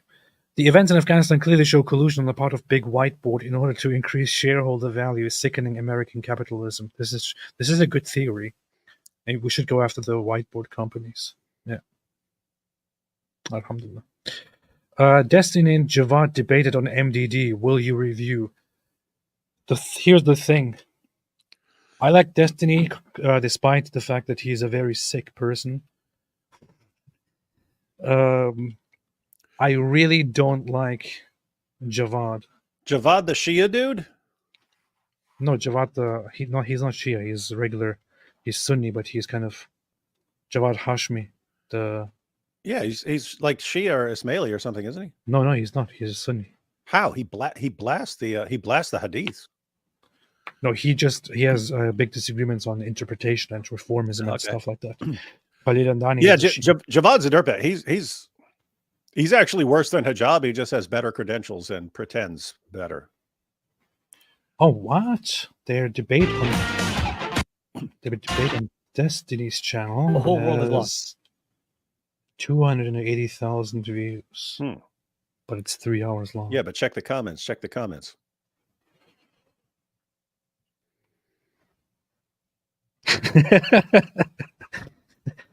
Javad, here's 10 quotes. Destiny, what are the context of the quotes? Javad, here's 10 more quotes.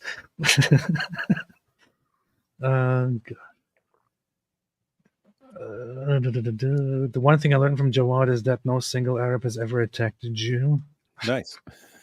That's true. ChatGPT generate 3 hours of pro-Palestine propaganda in the style of Norman Finkelstein. These comments are funny, man. Doctor who tries to call others racist and perpetuators of harmful stereotypes spends 3 hours calling Jews sneaky and underhanded. Well. That right there is an important point that's just, I mean, the level of hypocrisy that for decades we were told, hey, it doesn't matter how many Muslim terrorist attacks there are, you can never associate it with Islam, and you can never be at all suspicious of any other Muslim who hasn't already died in a terrorist attack. That's what we're told by the Muslims and the leftists forever. And then all of a sudden we get to the issue of Israel, and anything any Jew has done or ever said literally in the entire history, anything any rabbi has ever said becomes the standard for all Jews everywhere. And again, it's the same exact people who are telling us don't associate what that Muslim did with other Muslims, and now anything from any Jew in history. That's funny. I think my chances of getting into Harvard are sky high now. It's because Javad is at Harvard, right? Look at the one below that. Mr. Borelli. Another PhD added to Mr. Borelli's collection. He's a PhD on religion, not history. It is like someone having PhD in philosophy trying to debate theoretical physics yet call themselves a PhD. That is an interesting point. But I don't know what exactly they're talking about. It looks like he's wearing makeup. Most replayed part. Let me see here. So that's another big talking point of Zionists, where they say you're going to talk about how the 3 no's no actually is like yes in Arabic or something, or what are we doing here? That's funny, right? That's funny. I didn't know what he actually sounded like. That's funny, right? It was actually funny. The 3 no's is an agreement by the Arab nations after the 1967 war to what was it? No peace, no recognition, no something with Israel. There was Arab policy to completely shut Israel out and only talk to Israel once Israel is destroyed. So, Avi Schleim, quote, in fact, the conference was a victory for the Arab moderates who argued for trying to obtain the withdrawal of Israel's forces by political rather than military means, not a de jure recognition of okay. At Khartoum, Nasser advised and indeed urged King Hussein to explore the possibility of a peaceful settlement with Israel. Quote, but Israel's leaders feared the new manifestations of Arab moderation and progress towards peace. They therefore deliberately misrepresented the conclusions of the Khartoum summit. He's eating his lunch. Is this really what he's doing the whole time? Is this what the comments are saying? He's just reading in the debate? Yeah, I mean, he's just quote, blah, blah, blah, quote, blah, blah, blah, quote. Look, reading is reading is a good thing. Reading is essential to preparing for a debate, but just reading lengthy quotes during a debate, that's not what you're supposed to do.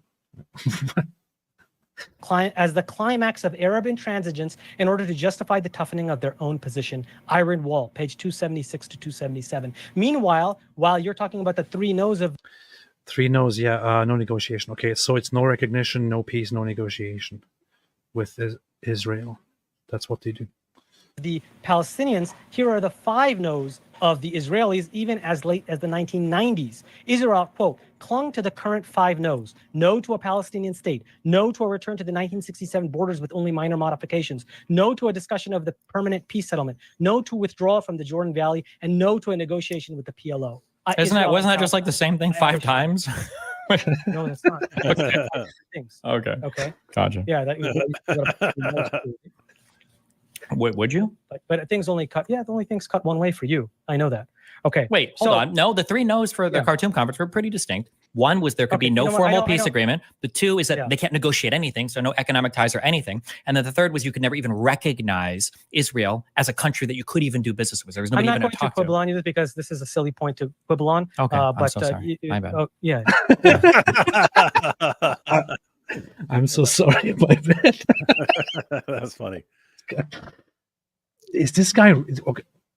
As far as I understand the context, this guy is really here arguing basically that that you can't blame the Arab nations for the 3 no's because Israel was also refusing to accept certain conditions. Excuse me, we just mentioned, look at this. 3 no's. The 3 no's, Khartoum resolution. The 3 no's are the following. No peace with Israel, right? Here, no peace with Israel, no negotiation with Israel, no recognition of Israel. 1967. If Arab countries agree that there will be no negotiations with Israel, what exactly is Israel left with? What standards, what agreements, what conditions? This is so weird. Okay, this seems like a very, very, very silly debater, Jawad. When Zionists, you did whitewash. I'll show you how you whitewashed it. You tried to downplay. You said only 10 to 20,000 people fled, were expelled. It was like 700,000. What are you talking about? I have the. Yeah, what is the receipt? What did I say? 10 to 20,000. What? Okay. I come with receipts, my friend. So, okay. But wait, let me finish my second My bad. point, Yeah, go ahead. Which Destiny, man. Okay, well, it looks like Destiny ate the guy up. So, inshallah. He also Javad challenged me to a debate on modern day debate on the same on the same topic, and I never responded to him. Honestly, James sent me an email, I think, asking if I want to do the debate. I said I'm not really that interested, and I left it at that. When I saw that they have a debate scheduled together, Destiny and Tim, I thought, I wonder if I should debate him. But then I'm still leaning toward no, because I really can't stand the guy, and I can't imagine that it will be an enjoyable debate at all. I think it would be torture for me, and I've tortured myself a lot in public, and I like it, torturing myself. But this one is too much even for me. Apollo's Christian Apologetics said Israel is actually merciful to Muslims and Palestinians. They could end the Islamic faith by flying a plane at the Kaaba, and Islam would lose all hope. You know, the other day, Israel rescued a hostage from Gaza. The hostage was a Bedouin Muslim. The entire nation of Israel celebrated on that day. Religious people, non-religious people, secular people, right, left, across the board. Israelis were happy and celebrated on that day the rescuing of a Bedouin Muslim guy who was captured by Hamas. It wasn't some Jewish guy who is allegedly white. It wasn't anything like that. It was a regular Bedouin Muslim guy, and the entire nation of Israel was celebrating, and they are still celebrating. And yet you will again have people going around and accuse Israel of only caring about Jews and this and that. It wasn't even for publicity. It was the entire people of Israel celebrating the freeing of a Muslim guy who is simply Israeli because he's from Israel and who was captured. On the other side, you have people who literally believe in killing all the Jews and destroying Israel. Cam, hijab see though, watch out, guys. Hijab see though, watch out, guys. Yeah, that's true. That's true. Carlo Magno, I don't know, AP. At least they'll never have a Kamala Harris for president. This is a good point. I might move to Afghanistan. Mm-hmm. Anley, thanks for exposing Islam for the horror that it is. Thank you, Anley. Appreciate it. D. Bodro, hey, what's up, D? If they would allow enough women doctors, they could remove the vocal cords of little girls before they are married off. A 50-year-old man's dream. 50-year-old man and Andrew Tate. Yeah. It's pretty dark, but yes. Man, Muhammad's companions really be pioneering the goon lifestyle. 8th century Arabia really changed the game for Chuck Berry. Don't look it up. Okay, I won't. Ari Wassam and Chris Hansen, why did you say to her, I always watch you go to pee-pee every night? Umar Ibn al-Hijab busted. Hey, did you see this video by, you should watch the video by Egyptian Atheist. I shared it on my community tab. He actually made it on hijab. Yeah. I did see that. It's pretty amazing. Pretty damning. He actually told me about this.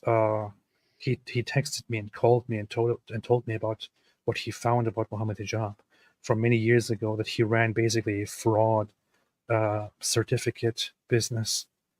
Then he made a video about it now, and it's pretty harsh. But of course, Muslims never lie. Ayatollah Khamenei said AOP loves his what? Something Peas loves his talk about bathroom watching so much that he's posting toilet emojis. Truly a new level of degeneracy. Yeah. Oh, you were referring to Peas, that user who was talking trash about Jews and Christians in the chat, whom I banned earlier, because all he did was just that. Pretty weird. Tez bought jizya from the appalling Islamic communist state of really not so great Britain. Alhamdulillah. I guess thank you for the jizya. Guess if I'm Turkish, that's how I feel. Yeah, bad. All Turks always feel bad. Muslims, how is your religious leader acting like Stifler? Bro, hide the pies. K Forcer, Ahmed Masud. I never even watched it. I only saw one scene in my life. That's all I know about it. Yeah, I never saw it either, but I know I heard what the I heard he humped a pie or something like that. So Yeah, that's the only thing I've seen of it. Yeah. But that would be Muhammad. Oh, I can't find my wives. So K Forcer, Ahmed Masud wants a woman PM for Afghanistan. Alhamdulillah. Mojab Sharmuta comes and goes in the shape of a devil like you. The RFB, I love that big oaf voice that both of you use to make fun of all those a-holes. I've been using it too. It's too good. Thank you for all you guys do. Appreciate it. I don't know what you mean. I only use my natural voice always. I never fake voices. You see? Ayatollah Khamenei, Islamic teen movie of Muhammad's life, be like, I have to take care of this. Coach Allah, where's Muhammad? The big game is tonight. Muhammad, I'm in the bathroom. I'll be right there. Oh, man. Anna Wyckoff says, Ayatollah Khomeini said that a man could release his lust with an animal. Like, here's the thing. When you say Ayatollah Khomeini, I'm thinking about our friend in the chat. Hey, ban that dude. Ban that dude if he's saying that stuff here. Ayatollah Khomeini said that a man could release his lust with an animal, but then the animal must die because it is impure, and then the man should sell it to another village, not his own. I saw that there is such a quote. I never really checked if it's authentic or not, because I never really cared that much about Shia and 12 for Shia and Khomeini and all that, which is, I guess, an attitude that I adopted from my Muslim times, where we basically had the view that that Shia are not real Muslims. I'm still wondering if that's accurate or not. Paulo Lungaro said, I made a short with Hamza straight caught in a lie, posted it on your X. I think I saw earlier that somebody tagged me. Was it you? Probably you. Let me see. Let me see. Wait, what? Are you going to say something? Hamza from Hamza's den? Mm-hmm. Hamza from Hamza's den. Hamza from Hamza's den. Where is it? I'm trying to find it. Trying to find it. Hamza caught. Ah, here, got it. Hamza. Should be Hamza busted. Hamza busted. Let's see. So I was a tafsir hadith. Oh, okay, but there's different. I didn't say tafsir is hadith. You know, tafsir is hadith. What? So I was a tafsir hadith. Oh, okay, but there's different. I didn't say tafsir is hadith. You know, tafsir is hadith. Okay, that looks pretty bad. I need to see the context. Yeah. I need to see the context, though. Yeah.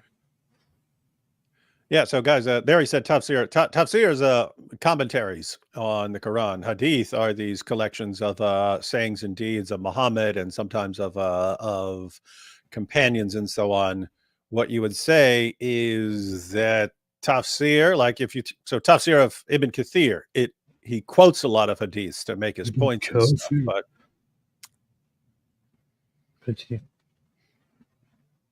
Continue. I interrupted you. I'm very sorry. Just saying. I apologize. I'm sorry. No, I was done. That's all I was saying. I'm sorry. It's my fault. I apologize. I was looking for something else. Did you see recently people making posts?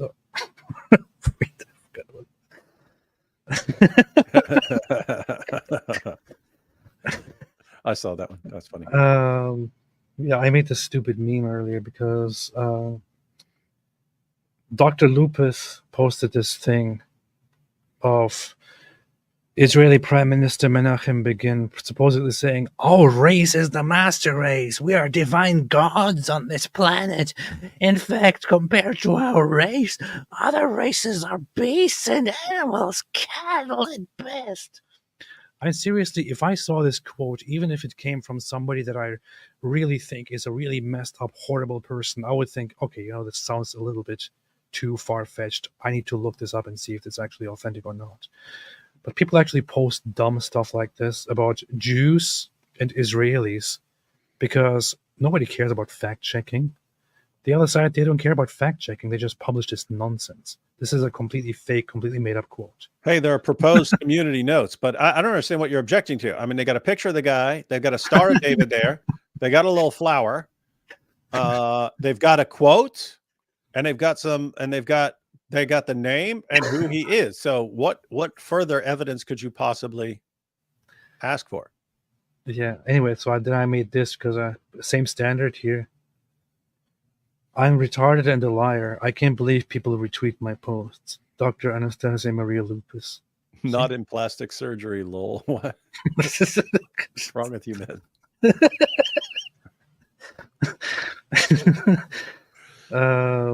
Yeah. People have been making these posts about terrible people like Hitler, saying the world owes him an apology. So I decided to use the same concept into Netanyahu instead. Ari Wasserman said, Israel comes and goes on the shape of a devil. Hamas runs home to stick their hard rockets in the warm, wet Talmudic tunnels. This is true. Alhamdulillah. That's what they do. Urinating upon one another. Cam said, David should do Bob Ross in the Boom Boom Room.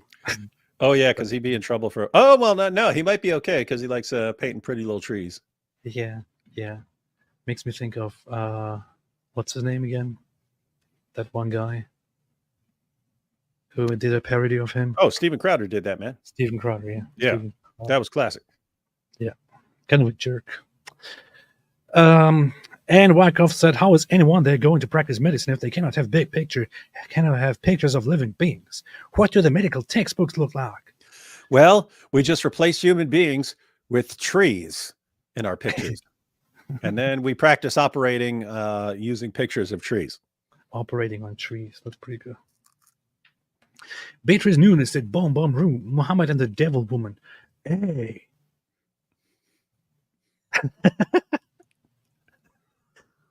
That's a funny idea. That is actually a funny idea. I'm going to pitch this to David. Maybe he will like it. Arya was on bottom G. I'm in love with the shape of you. What color is my Bugatti? Badass IDF girl. I come and go in the shape of a devil. I don't need you. It's actually the guy, Ruka Ali. He did a parody of Andrew Tate of that song. Pretty good.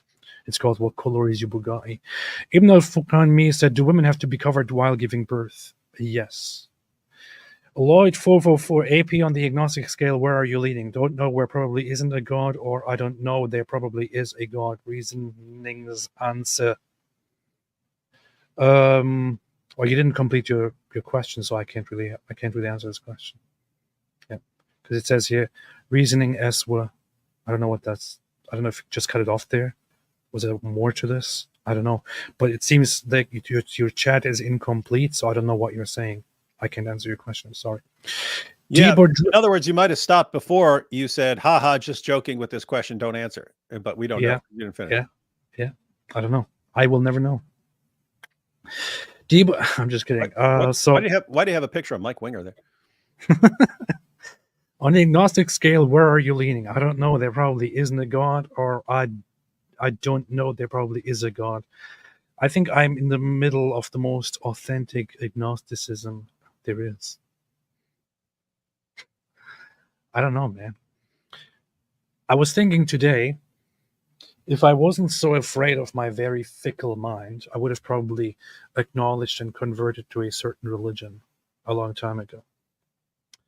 If I wasn't worried about changing my mind in the future. I guess that's why people do like something called a leap of faith. I don't know. But I think I lean more toward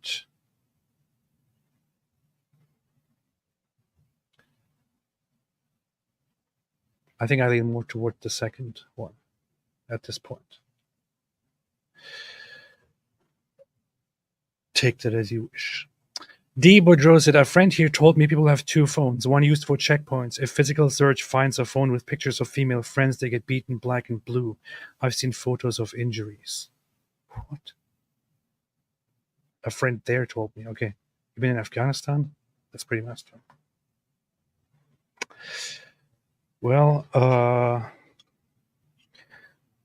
there is a lot of blame to be put on the United States in terms of Afghanistan and where Afghanistan is right now. And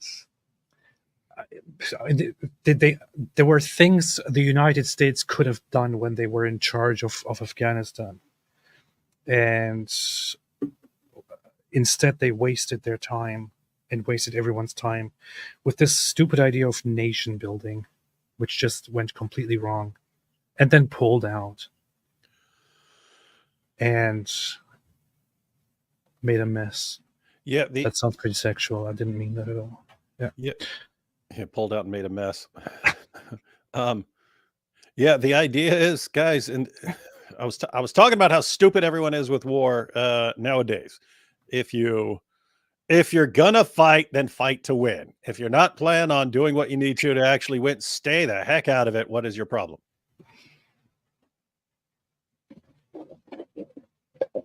That's true. And Wyckoff said, covering women is about as funny as going back and visiting an 1860s U.S. slave market. This is true. That's the kind of comedy that we all love. Lloyd444, my jihad is sharing Keir Starmer memes. I don't know why you guys have a problem with that. All he does is put British people in jail. Ayatollah Khamenei said, AP, Egyptian atheist, made a new video in his sardonic style exposing Mohammed Hijab's scam artist dad. Check it out. Really? That's interesting. Huh. Yeah, we'll have to check that out. I should see that. I should check that out. Interesting. Who did you say? Egyptian atheist. Okay, I'll check it out. Philip Daniel, you should read Rescue the Surviving Souls by Adam Teller. It's about Ashkenazi Jews enslaved by Muslim Crimean Tatars in the 17th century. They were actually doing that. They were actually taking people from Northern and Eastern Europe and enslaving them. They were raiding for slaves.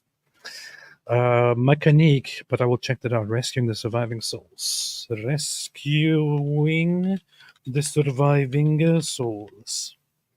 Rescuing the Surviving Souls. I'll check it out. We'll check it out.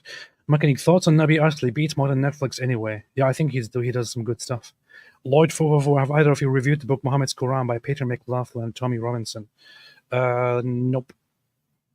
Makes sense the Irish runs the banks. I'd rather have a leprechaun handle me a pot of gold. Yeah, me too. The Irish are doing a good job running the world, man. Go top. AP, you look like an Ottoman. Burr, Schnell.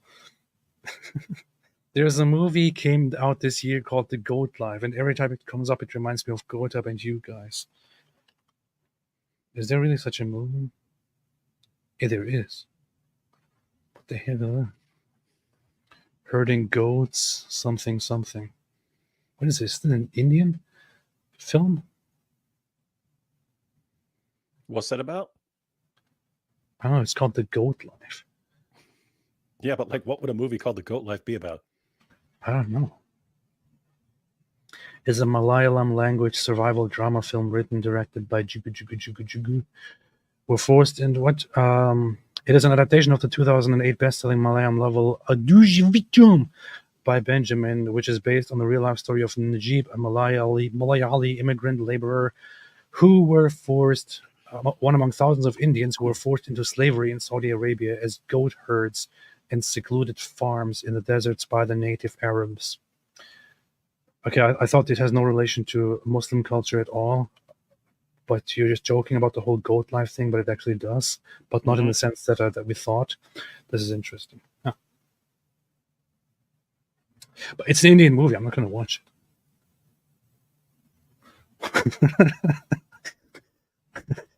Honestly, and I'm not going to watch an Indian movie.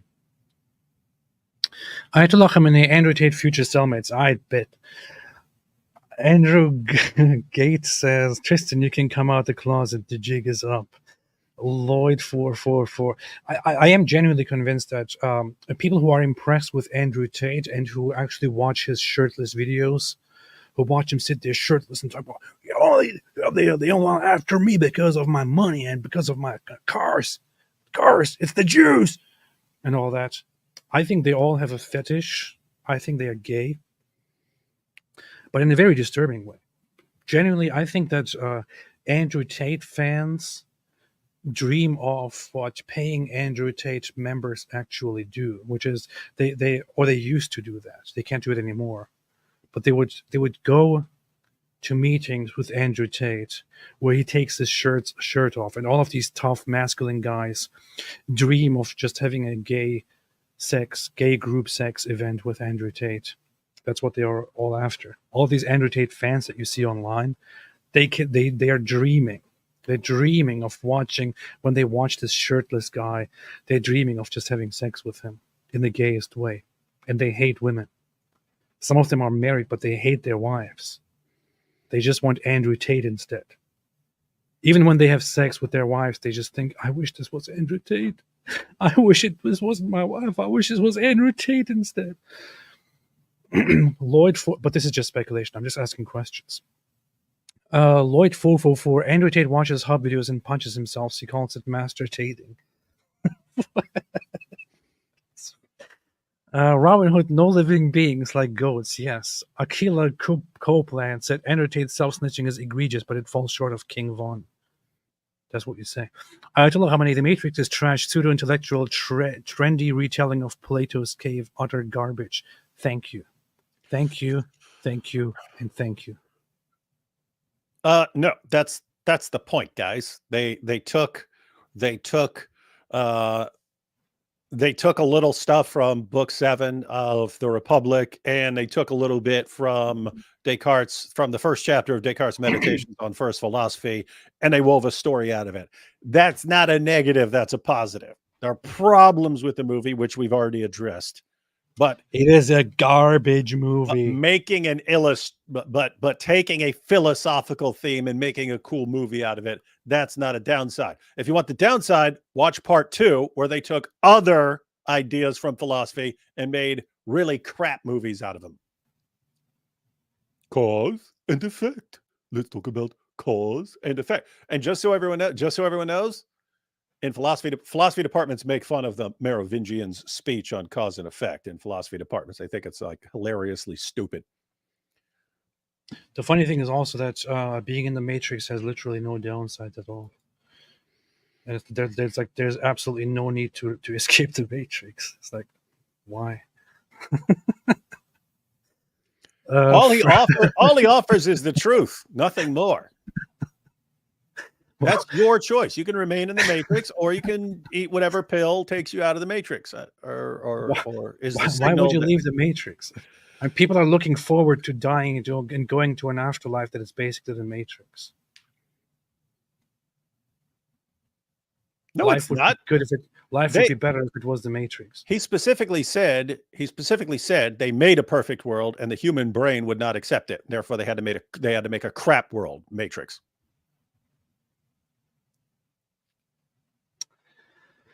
My sister has watched The Breadwinner multiple times and still supports Islam cause minority. That's funny. Michael Feldman, Nation of Islam are Muslim are potential fifth columnists in America. I think they're just sick people. You're sick. They're sick. You're sick. Wait, wrong button. You're sick. You're sick. Lloyd 444, like the best Christian apologist competition where Winger came second. Can we do a head-to-head knockout tournament to find the worst Muslim apologist? I don't know. I have to think about that. I think the best Muslim apologist is hands down Al-Dawa, of course. Cam, what do you recommend to memorize Quran verses? Hey, I took a screenshot of that moment. But what's funny is that picture, that's the face that Jake always makes in his videos. He looks like that the entire time he's talking. He makes that face. And let me tell you about Trinity. It's like, dude, smiles. Try smiling. Yeah. Hosanna's anyway. So the Matrix is horrible, absolutely horrible. Like, watch something better. Like watch this movie called The Man from Earth. That's actually a good movie. Hosanna said, "Love you both. David's debate with Kenny on modern day debate about Muhammad's marriage to Aisha is what made me leave Islam. Pray for my husband to also leave Islam and accept Christ." It is pretty based. I'm very happy to hear that. Very happy to hear that, and very good to know. All the best. See, David, at least one person left Islam because of you. Shout out to Kenny for challenging me to that debate. Thank you, Kenny. Thank you. We all owe you everything. Hu Jintao said, "Don't forget Anna Kasperi and Armenian on Young Turks." Yeah, she's kind of weird. I don't know much about her. I've only seen her rants occasionally. Moo, the funny thing is, whenever I saw clips of the Young Turks, and I saw that Anna Kasparian, whatever, comment on things, and I saw Cenk Uygur comment on things, I have to this day the very same impression that I had the first time, which is, wow, she's really much smarter than the other guy. Cenk Uygur is a complete idiot. I don't know why he is even in charge of the platform. Like, she's much smarter than him. She actually offers proper insight into things occasionally. Cenk offers nothing except, "This is unacceptable. It's racist. It's racist. I don't like this. It's bad." And she's actually sitting there and forming proper sentences and analyzing things. That's what sucks, man. Look, there's nothing wrong about being a total dope in the sense that you can't control what you're born with. You can only control what you do with it. But if you are like a total douche and a dope, and you spout complete idiotic nonsense, and you never understand arguments, and you offer solutions, and you think you bigot, and you think you're going to become president of the United States because you have this channel that doesn't get nearly as many views as it did before, and you expect people to take you seriously. It's like, how does someone like this? How did someone like this ever become popular? Like, destroys your confidence in humanity and makes you start thinking that humans just need to be subjugated. How could you say this? It sounds so bigoted and so racist. Do you know what you just said? Do you even hear yourself? I cannot believe that you're saying this. It sounds so racist. You are suffering from white privilege, and you probably support Donald Trump. I'm going to be the next president. I'm going to change things. Oh, boy. Are you proud of being Turkish at all? Said Moo. No. Like, then you think about your what? Like, then you think about it, your when, if, just what do you think? Or do you see yourself as a diverse mix of Mediterranean and Eastern cultures, AP? I'm glad you clarified AP. I thought this was a question for David. Yeah. Are you proud of being Turkish at all? Like, then you think about your when, if, just... I'm really wondering what you tried to say there. It looks like you tried to write something and then you deleted it and then you continued and you messed it up. That happens to me sometimes. Really wondering what you were trying to say. Or do yourself as a diverse mix of Mediterranean and Eastern cultures? I honestly don't care at all. I don't care like I don't care even a bit about Turkishness. I don't care even one bit. It means nothing at all to me to being Turkish. It means not like waking up in the morning and going to the toilet means more to me than being Turkish. But are you jealous of other people who don't have inferior Turkish genes? No. Even that is less important to me than going to the bathroom in the morning. Literally going to the bathroom in one morning, just one day, is more important to me than whatever in the world it means to be a Turkish. I don't care at all. I don't have that whole sentiment of being proud. I don't care at all. I'm a mix of different people. I actually had my samples for ancestry DNA, and then put them into different things to see how far back my ancestry goes and what I'm mixed of, and it just looks like I am somehow a mix of completely different, diverse groups in Anatolia, probably made up of Armenians, Greeks, Turks, Iranians, and so on. And then at some point, people just put the whole label Turk and Muslim on it. That's it. Like, it means nothing at all to me. A toxic cocktail of depravity, and then they just put a label on it, Turk. Yeah. And then they told me, you are now supposed to be proud that you're Turkish. No, I don't care. I don't care. I do not care at all. Yeah, why would that be something to be proud of anyway? Yeah, I don't care. I literally don't care. I don't give a crap. Kiko H2 says, dudes, have you heard the news about Mimi Hijab's family scam college, Cambridge Training College? Yes. I actually heard about this from an Egyptian atheist who told me about it before he published it, and I was a little bit shook when I first saw it, and it seemed totally authentic, and it is authentic. It was him. He ran a scam in the past before he became popular as a Muslim apologist, where he sold fake language certificates to stupid people in the Arab world in Egypt who would think they're buying something from Cambridge. That's pretty funny. I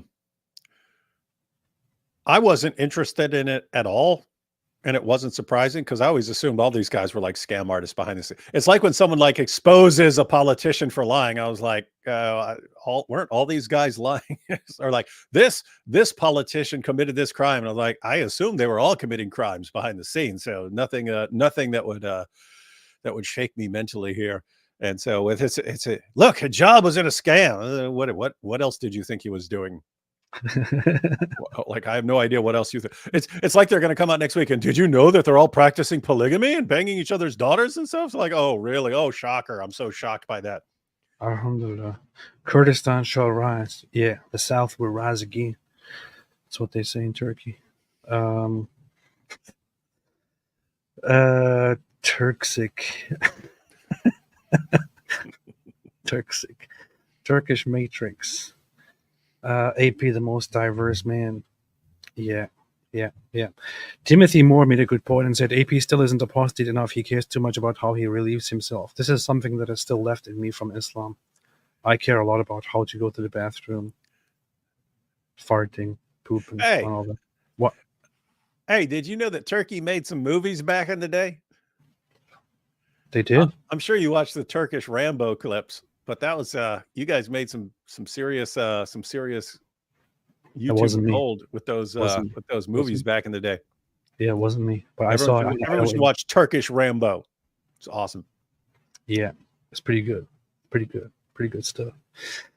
Jihadis, I like my women how I like my coffee. Black, silent, and deficient in intellect. That's false. Their obsession is blonde girls.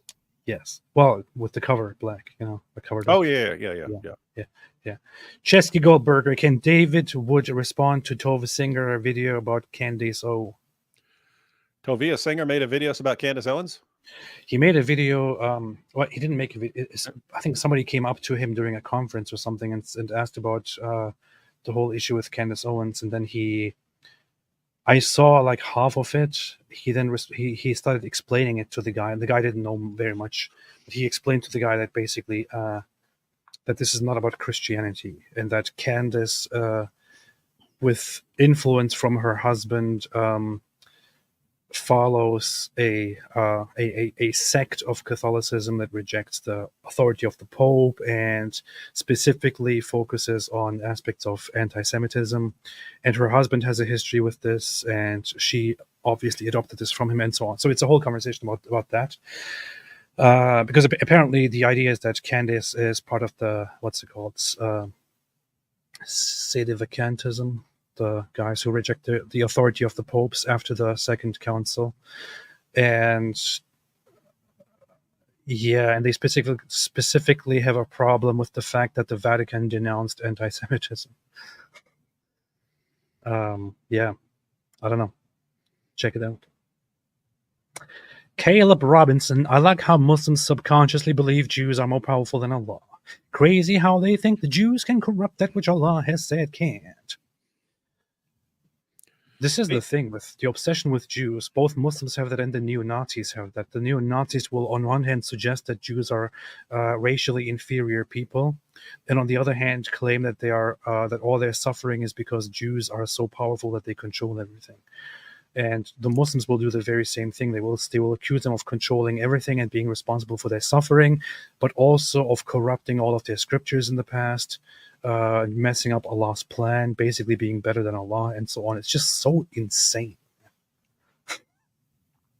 David, you were saying? Yeah, the only thing here is that thinking is playing a role in the obsession with dealing with the Jews, that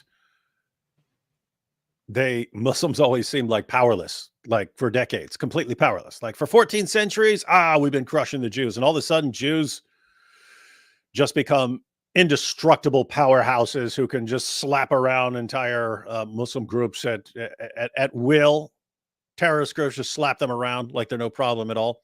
And always in the back of their minds, it's, gosh, why do these guys seem more powerful than Allah here? How is Allah on our side when this is going on? In other words, ladies and gentlemen, it's causing doubts. And just as with an individual Muslim, if you have an individual Muslim and you show him all this information, it makes him start having doubts. He'll start acting more devoutly Muslim because of the devouts. He's compensating. And the ummah is kind of like that, in the sense that it's causing them doubts. How can we think that Allah is really on our side? And so they have to portray themselves as more devout and more obsessed with going after the Jews and so on. But I mean, yeah, the longer this continues, I think the more it's going to scramble their brains. Yeah, that's pretty good. There was a Turkish series on Netflix, The Club, that was pretty good. Deborah, I think I saw it and turned it on sometime just for some background noise. Then it reminded me too much of how Turks are. Then I turned it off. And then I wished that I could go to a place where I can have my memories erased. Unfortunately, I can't. Yeah. Brother, I have doubts. Jew alumni. Yeah, I'm always in the background, communicating with the Jews to find out how I should respond to the newest things that are going on. This is what we do. Candace does not represent us Christians, Catholics in general, but yeah. I grew up among Catholics. I went to a Catholic kindergarten in Germany. I grew up among Catholics and Protestants. I was in a very mixed environment, which was like 50-50 Catholic Protestant in Germany. And Catholics are amazing people. I've only met good people. Nobody, every Catholic on the world is as good as gold, AP. And you agree with the Pope now that any resistance against mass Muslim migration is a heinous sin. Yeah. And literally every Catholic that exists in the world, literally every single person who says I am a Catholic is a good person. Ever. That's exactly what I said. Rejecting post-Vatican II popes asserting that the seat of the Pope is vacated. Yeah, it's somebody said, isn't that not Catholic? Then wouldn't that not be Catholicism then? Yeah, well, the Catholic Church considers it a heresy, but it's basically the idea is that the Second Vatican Council was never supposed to happen, that it was a perversion, that the popes that took over after that are not real popes, that they are apostates, or that the seat is basically empty, and that there has not been a legitimate pope since then. And the church, of course, considers this a heresy because the council is binding. And if you are Catholic, you're not supposed to. You can't just pick and choose and reject that. If you reject it, you're no longer part of the church, and so on. So yeah, alhamdulillah. Blake Angel said that's why you're based. I think this is her admitting that she's Catholic. Let's see. Caleb Robinson, I like how Muslims subconsciously believe. Yes, Beatrice Nunes said, after Kamala's love, who can we blame them for? Who can we blame them for not wanting to take the risk of hearing that in public? This is true. If you hear Kamala Harris laughing, you might become misogynistic immediately. Ari Wasserman, Mojab, a woman comes and goes in the shape of a devil. Dizzle puts on his wife's pink nightie and lipstick. Mojab runs home to Goat Hub.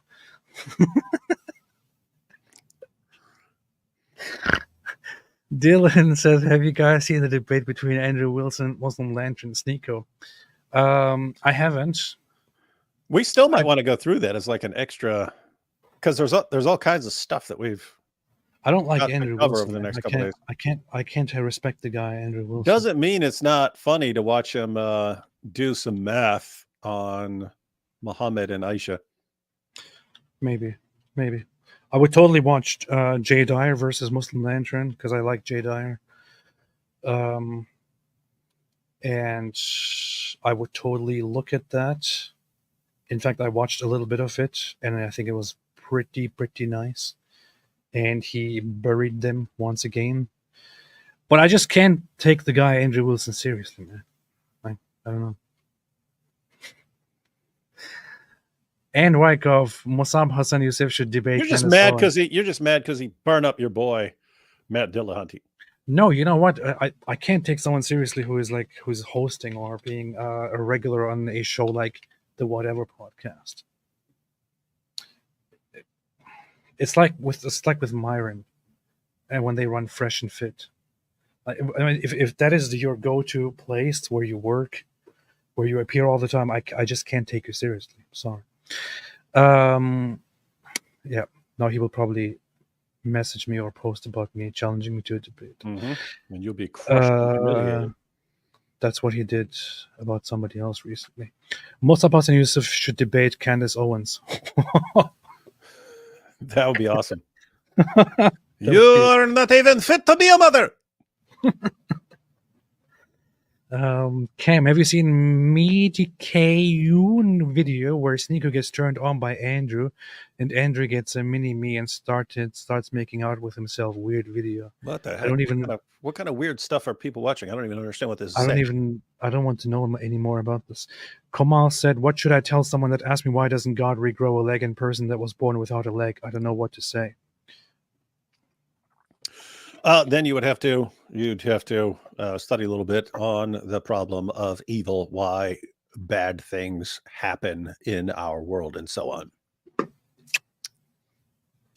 I would say the question is a question. Tim Peterson says, David, are you proud of being Turkish? No.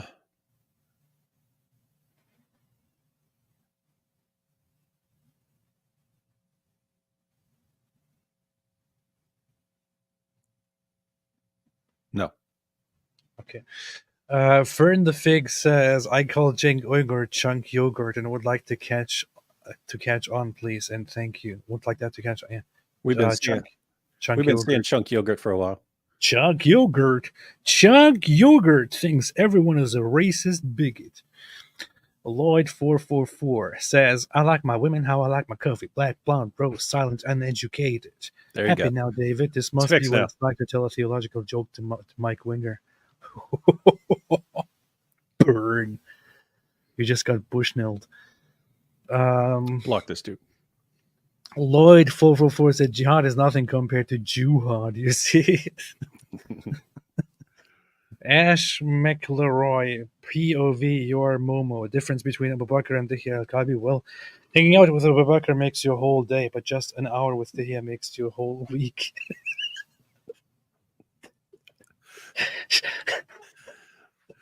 Oh, boy.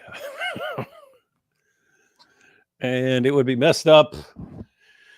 It would be messed up enough if it weren't true.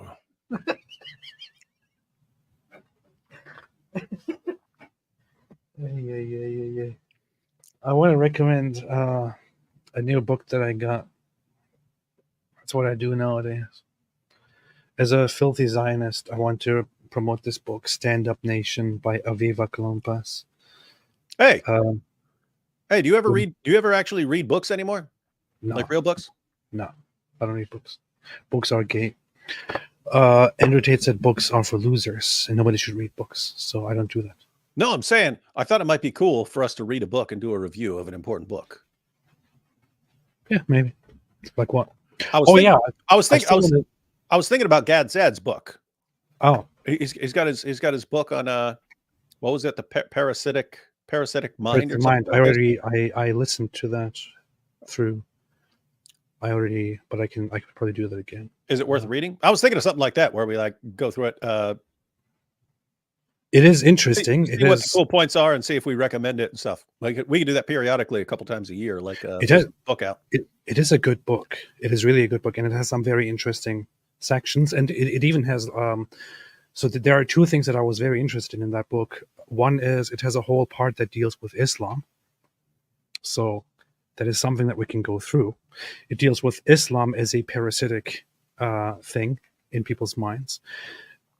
And the other section is him talking about his childhood and upbringing in Lebanon during war and all that, or during the outbreak of the war as a Jew. And so those two sections that I remember that were quite interesting. That's definitely something that we could look into. But I thought you were going to say that we should look into something that is Islamic, because we got some books. I think we should react to one of those dumb books that those Muslims wrote at some point, like the whole Abraham thing, Islam Abraham. That's a very stupid looking book. We should totally do that. Very dumb. Yeah. If you want AP to focus, it better be Mein Kampf, said Mugiwara Luffy. I read that too many times, man. Can't do it again. Every day. I'm sick of it. Dihya has the solution if you have constipation. This girl you just told me was Catholic. Tell me bragging about how Catholic she is. Lloyd says the based book club I'm in. That'd be funny, the based book club. Oh yeah, I recently my wife just brought this up. What about the book The Jews and Their Lies? Is there actually a book called The Jews and Their Lies? That's funny. It's actually a book written by, I don't know if it's a book, but it's turned into a book, but it's a whole thing written by Martin Luther, actually. Martin Luther. It was Martin Luther who wrote it. And then his next book, his next book would be Lies. And the Jews who tell them.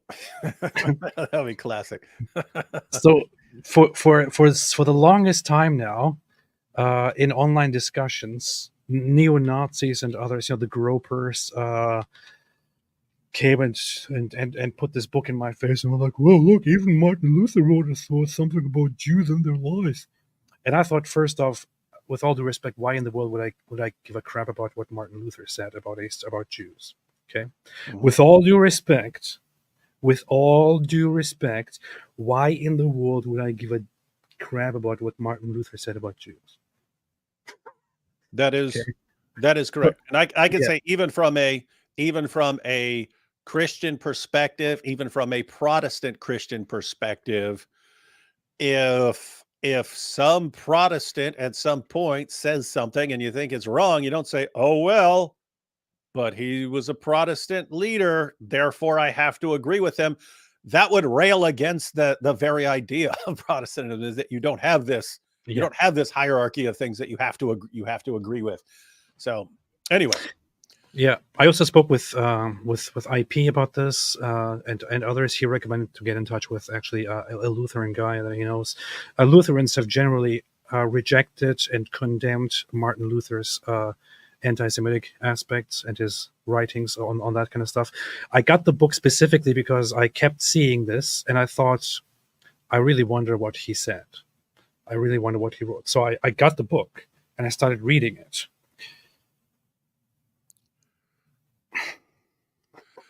And here's the thing. Look. I have for many years, for the longest time, had respect for what Martin Luther did, in a sense, which is his whole role in the Reformation, his objections to the Catholic Church, to the authority, and so on. And I understand why he has become such a crucial figure in Protestantism. But here is the thing: if somebody writes such garbage together with so much untruth in it, it's very hard for me to further respect that person and take that person seriously in their ideas in general. Because I opened the book, I started reading it, and the first thing that I read when he actually gets to the topic and starts talking about the Jewish lies is something about how Jews every day go and praise themselves as the chosen special people who are better than everyone else. Hey, sounds like a groiper. Simply by their bloodline and by their heritage and ancestry. And I thought, wow, are you freaking kidding me, man? This is the level of complete stupid nonsensical garbage that I would read from some idiot on Twitter. And this is what I read from Martin Luther. And it's just so stupid because and as soon as I got the book, I was kind of trolling my wife there when I got the book and put it on the table, and she's like, what is happening? So I'm really getting into this Martin Luther stuff. So I opened the book and I started reading it, and I showed to my wife. I said, here, let me debunk this here in just 1 minute. So I read that section about what Jews supposedly do every day, and then I opened the Talmud. Right? I opened the Talmud and showed directly a quote from the Talmud that precedes Martin Luther by over 1,000 years. Okay, or nearly 1,000 years, around 1,000 years. It's a direct contradiction to what Martin Luther claims. Right? I'm actually going to put it up right here. I have it bookmarked. Just because gropers tend to be that retarded too. So Martin Luther claims in that book that Jews have this fundamental idea that they are better than everyone else just because of their bloodline, because they descend from other Jews and so on, because they were chosen by God and whatever it is. Now I'm going to go to the actual Jewish texts, to the most important part of the Talmud, to Sanhedrin, when it comes to law. And I'm going to read this here and put it right here on the screen. Look at this. Sanhedrin 37a. Sanhedrin 37a. This is a this is the section that the Quran actually copied from the Jews, where the Jews were talking about whoever kills one person, he has killed all mankind, and so on. However, it goes then further, and here, look, here in the Talmud it says, the Mishnah cites another reason Adam, the first man, was created alone. And this was done due to the importance of maintaining peace among people, so that one person will not say to another, my father, i.e. progenitor, is greater than your father. And it was also so that the heretics who believe in multiple gods will not say there are many authorities in heaven and each created a different person. Right? So what does it say? And here it continues, and therefore, since all humanity descends from one person, each and every person is obligated to say the world was created for me, as one person can be the source of all humanity and recognize the significance of his actions. But specifically this part here, it was done for peace among people, so that one person will not say to another, my father, i.e. progenitor, is greater than your father. This is a clear contradiction. This fundamental teaching in the Talmud, directly about law, is directly in contradiction with this claim that both Martin Luther and gropers repeatedly make, that Judaism teaches that Jews are better than everyone else because of their ancestry or bloodline. It's so stupid. And I can't believe that this is something that even Martin Luther wrote. Martin Luther. He did start losing it later in life, and he wrote that shortly before his death. And like 20 years earlier, he was writing essays saying that Jews need to be treated well and so on.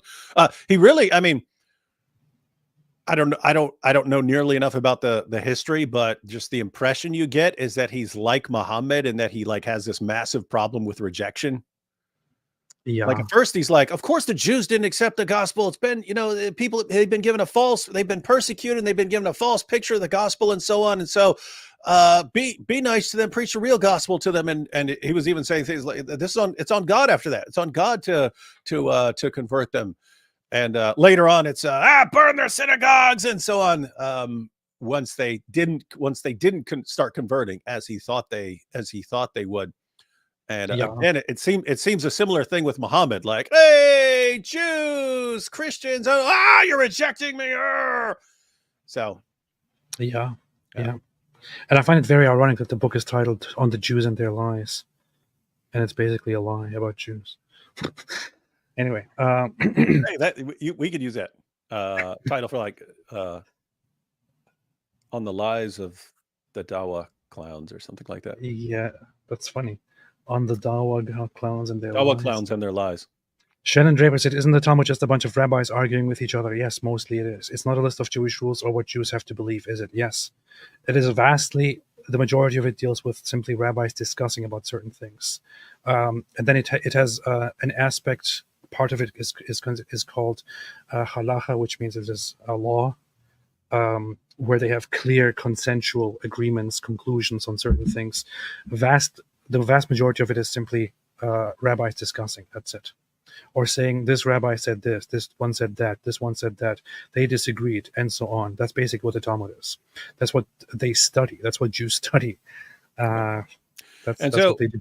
And so we've pointed out, you can criticize the Talmud. If you want to criticize it, you say, Rabbi so-and-so said this, and what Rabbi so-and-so said is messed up. That's why don't listen to that rabbi. Listen to this other rabbi who said the opposite. That's how you do it. But that's not how the Nazis do it. That's not how the gropers do it. That's not how Muslim Dawa clowns do it. They look for any quote by any rabbi and they say, this is the Talmud, and the Talmud is like the Quran in the sense that it's just this collection of commands, and this is what all Jews believe. I don't know why somebody started trolling about Martin Luther King, but yeah, we're not talking about Martin Luther King. Yeah. We're talking about Martin Luther. Yes. Not Martin Luther King. Martin Luther. Martin Luther. Martin the Loser. That's what we're talking about. Not Martin Luther King. Anyway. Thanks everybody for watching. David, anything else you want to say? Oh, wait a minute. Sekro said, if Isa is the word of God, according to Islam, doesn't make Isa the Quran. If the Quran is the word, which wouldn't make Isa a piece of Allah, therefore making Jesus and Islam a deity. Do you want me to answer that? Yeah. Yeah, so a couple things here. The Quran is not Allah's only speech. So he has other revelations. And then a different kind, Isa would be a different kind of speech. Islam doesn't explain these things. And that's why even Muslims will even disagree on what the speech of Allah is. So historically, they disagree on whether it has a beginning or whether it's eternal, whether it's actually one of Allah's attributes and so on.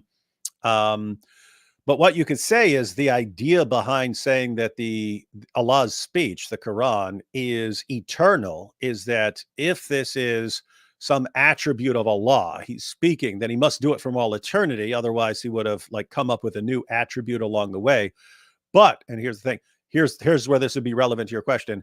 You could say the exact same thing about Jesus. If Jesus is the speech of Allah, then you wouldn't say that it had a beginning, or Allah would have picked up this new attribute over time or something like this. And therefore, sounds like Jesus would be eternal.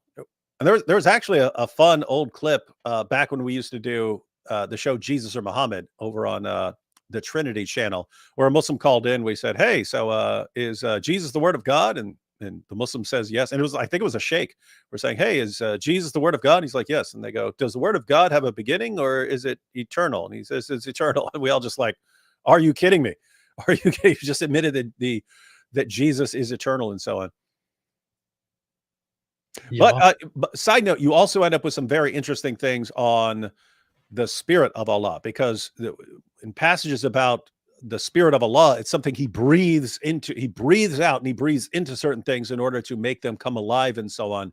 And so you'd have to say this. You'd have to have the same reasoning about the spirit of Allah that you do about the speech of Allah. It's not some new thing, and therefore it must be eternal that he's breathing out. But notice what you end up with if you just look at the implications of this. You've got the eternal word of Allah and the eternal spirit of Allah. It starts sounding like a copy of the Trinity without realizing it. Alhamdulillah. That's what they do. That is what they do. That's what they do.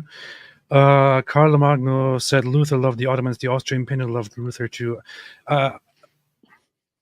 When it comes to the Austrian painter, I don't think that the Austrian painter actually loved Luther or that he loved anything Christian at all.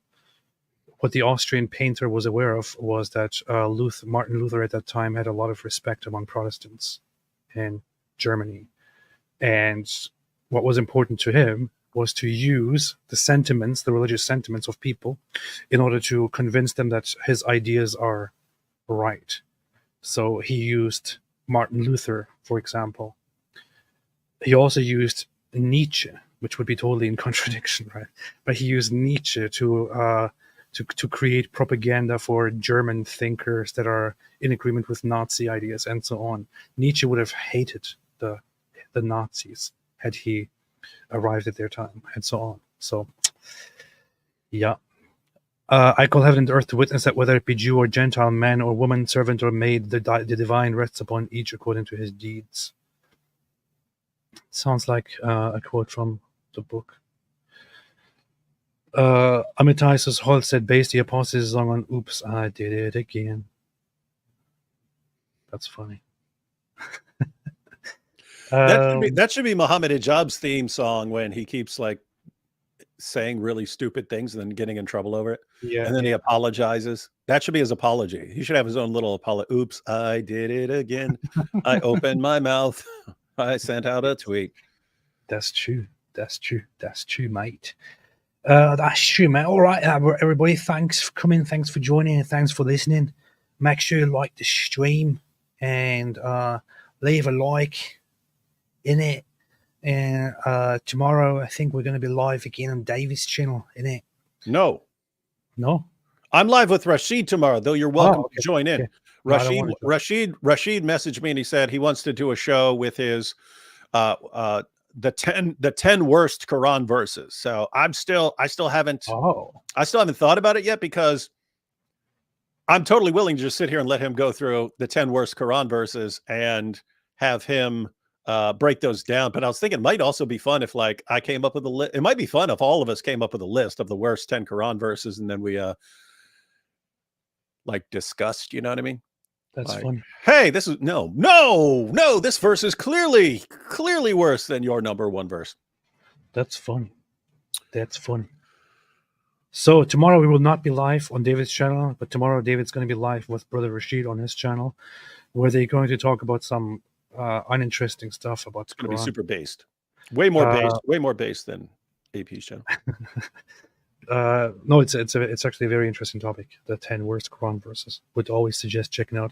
Anna Sylvester said AP's chat is probably the only place where Christians and atheists coexist peacefully. LOL.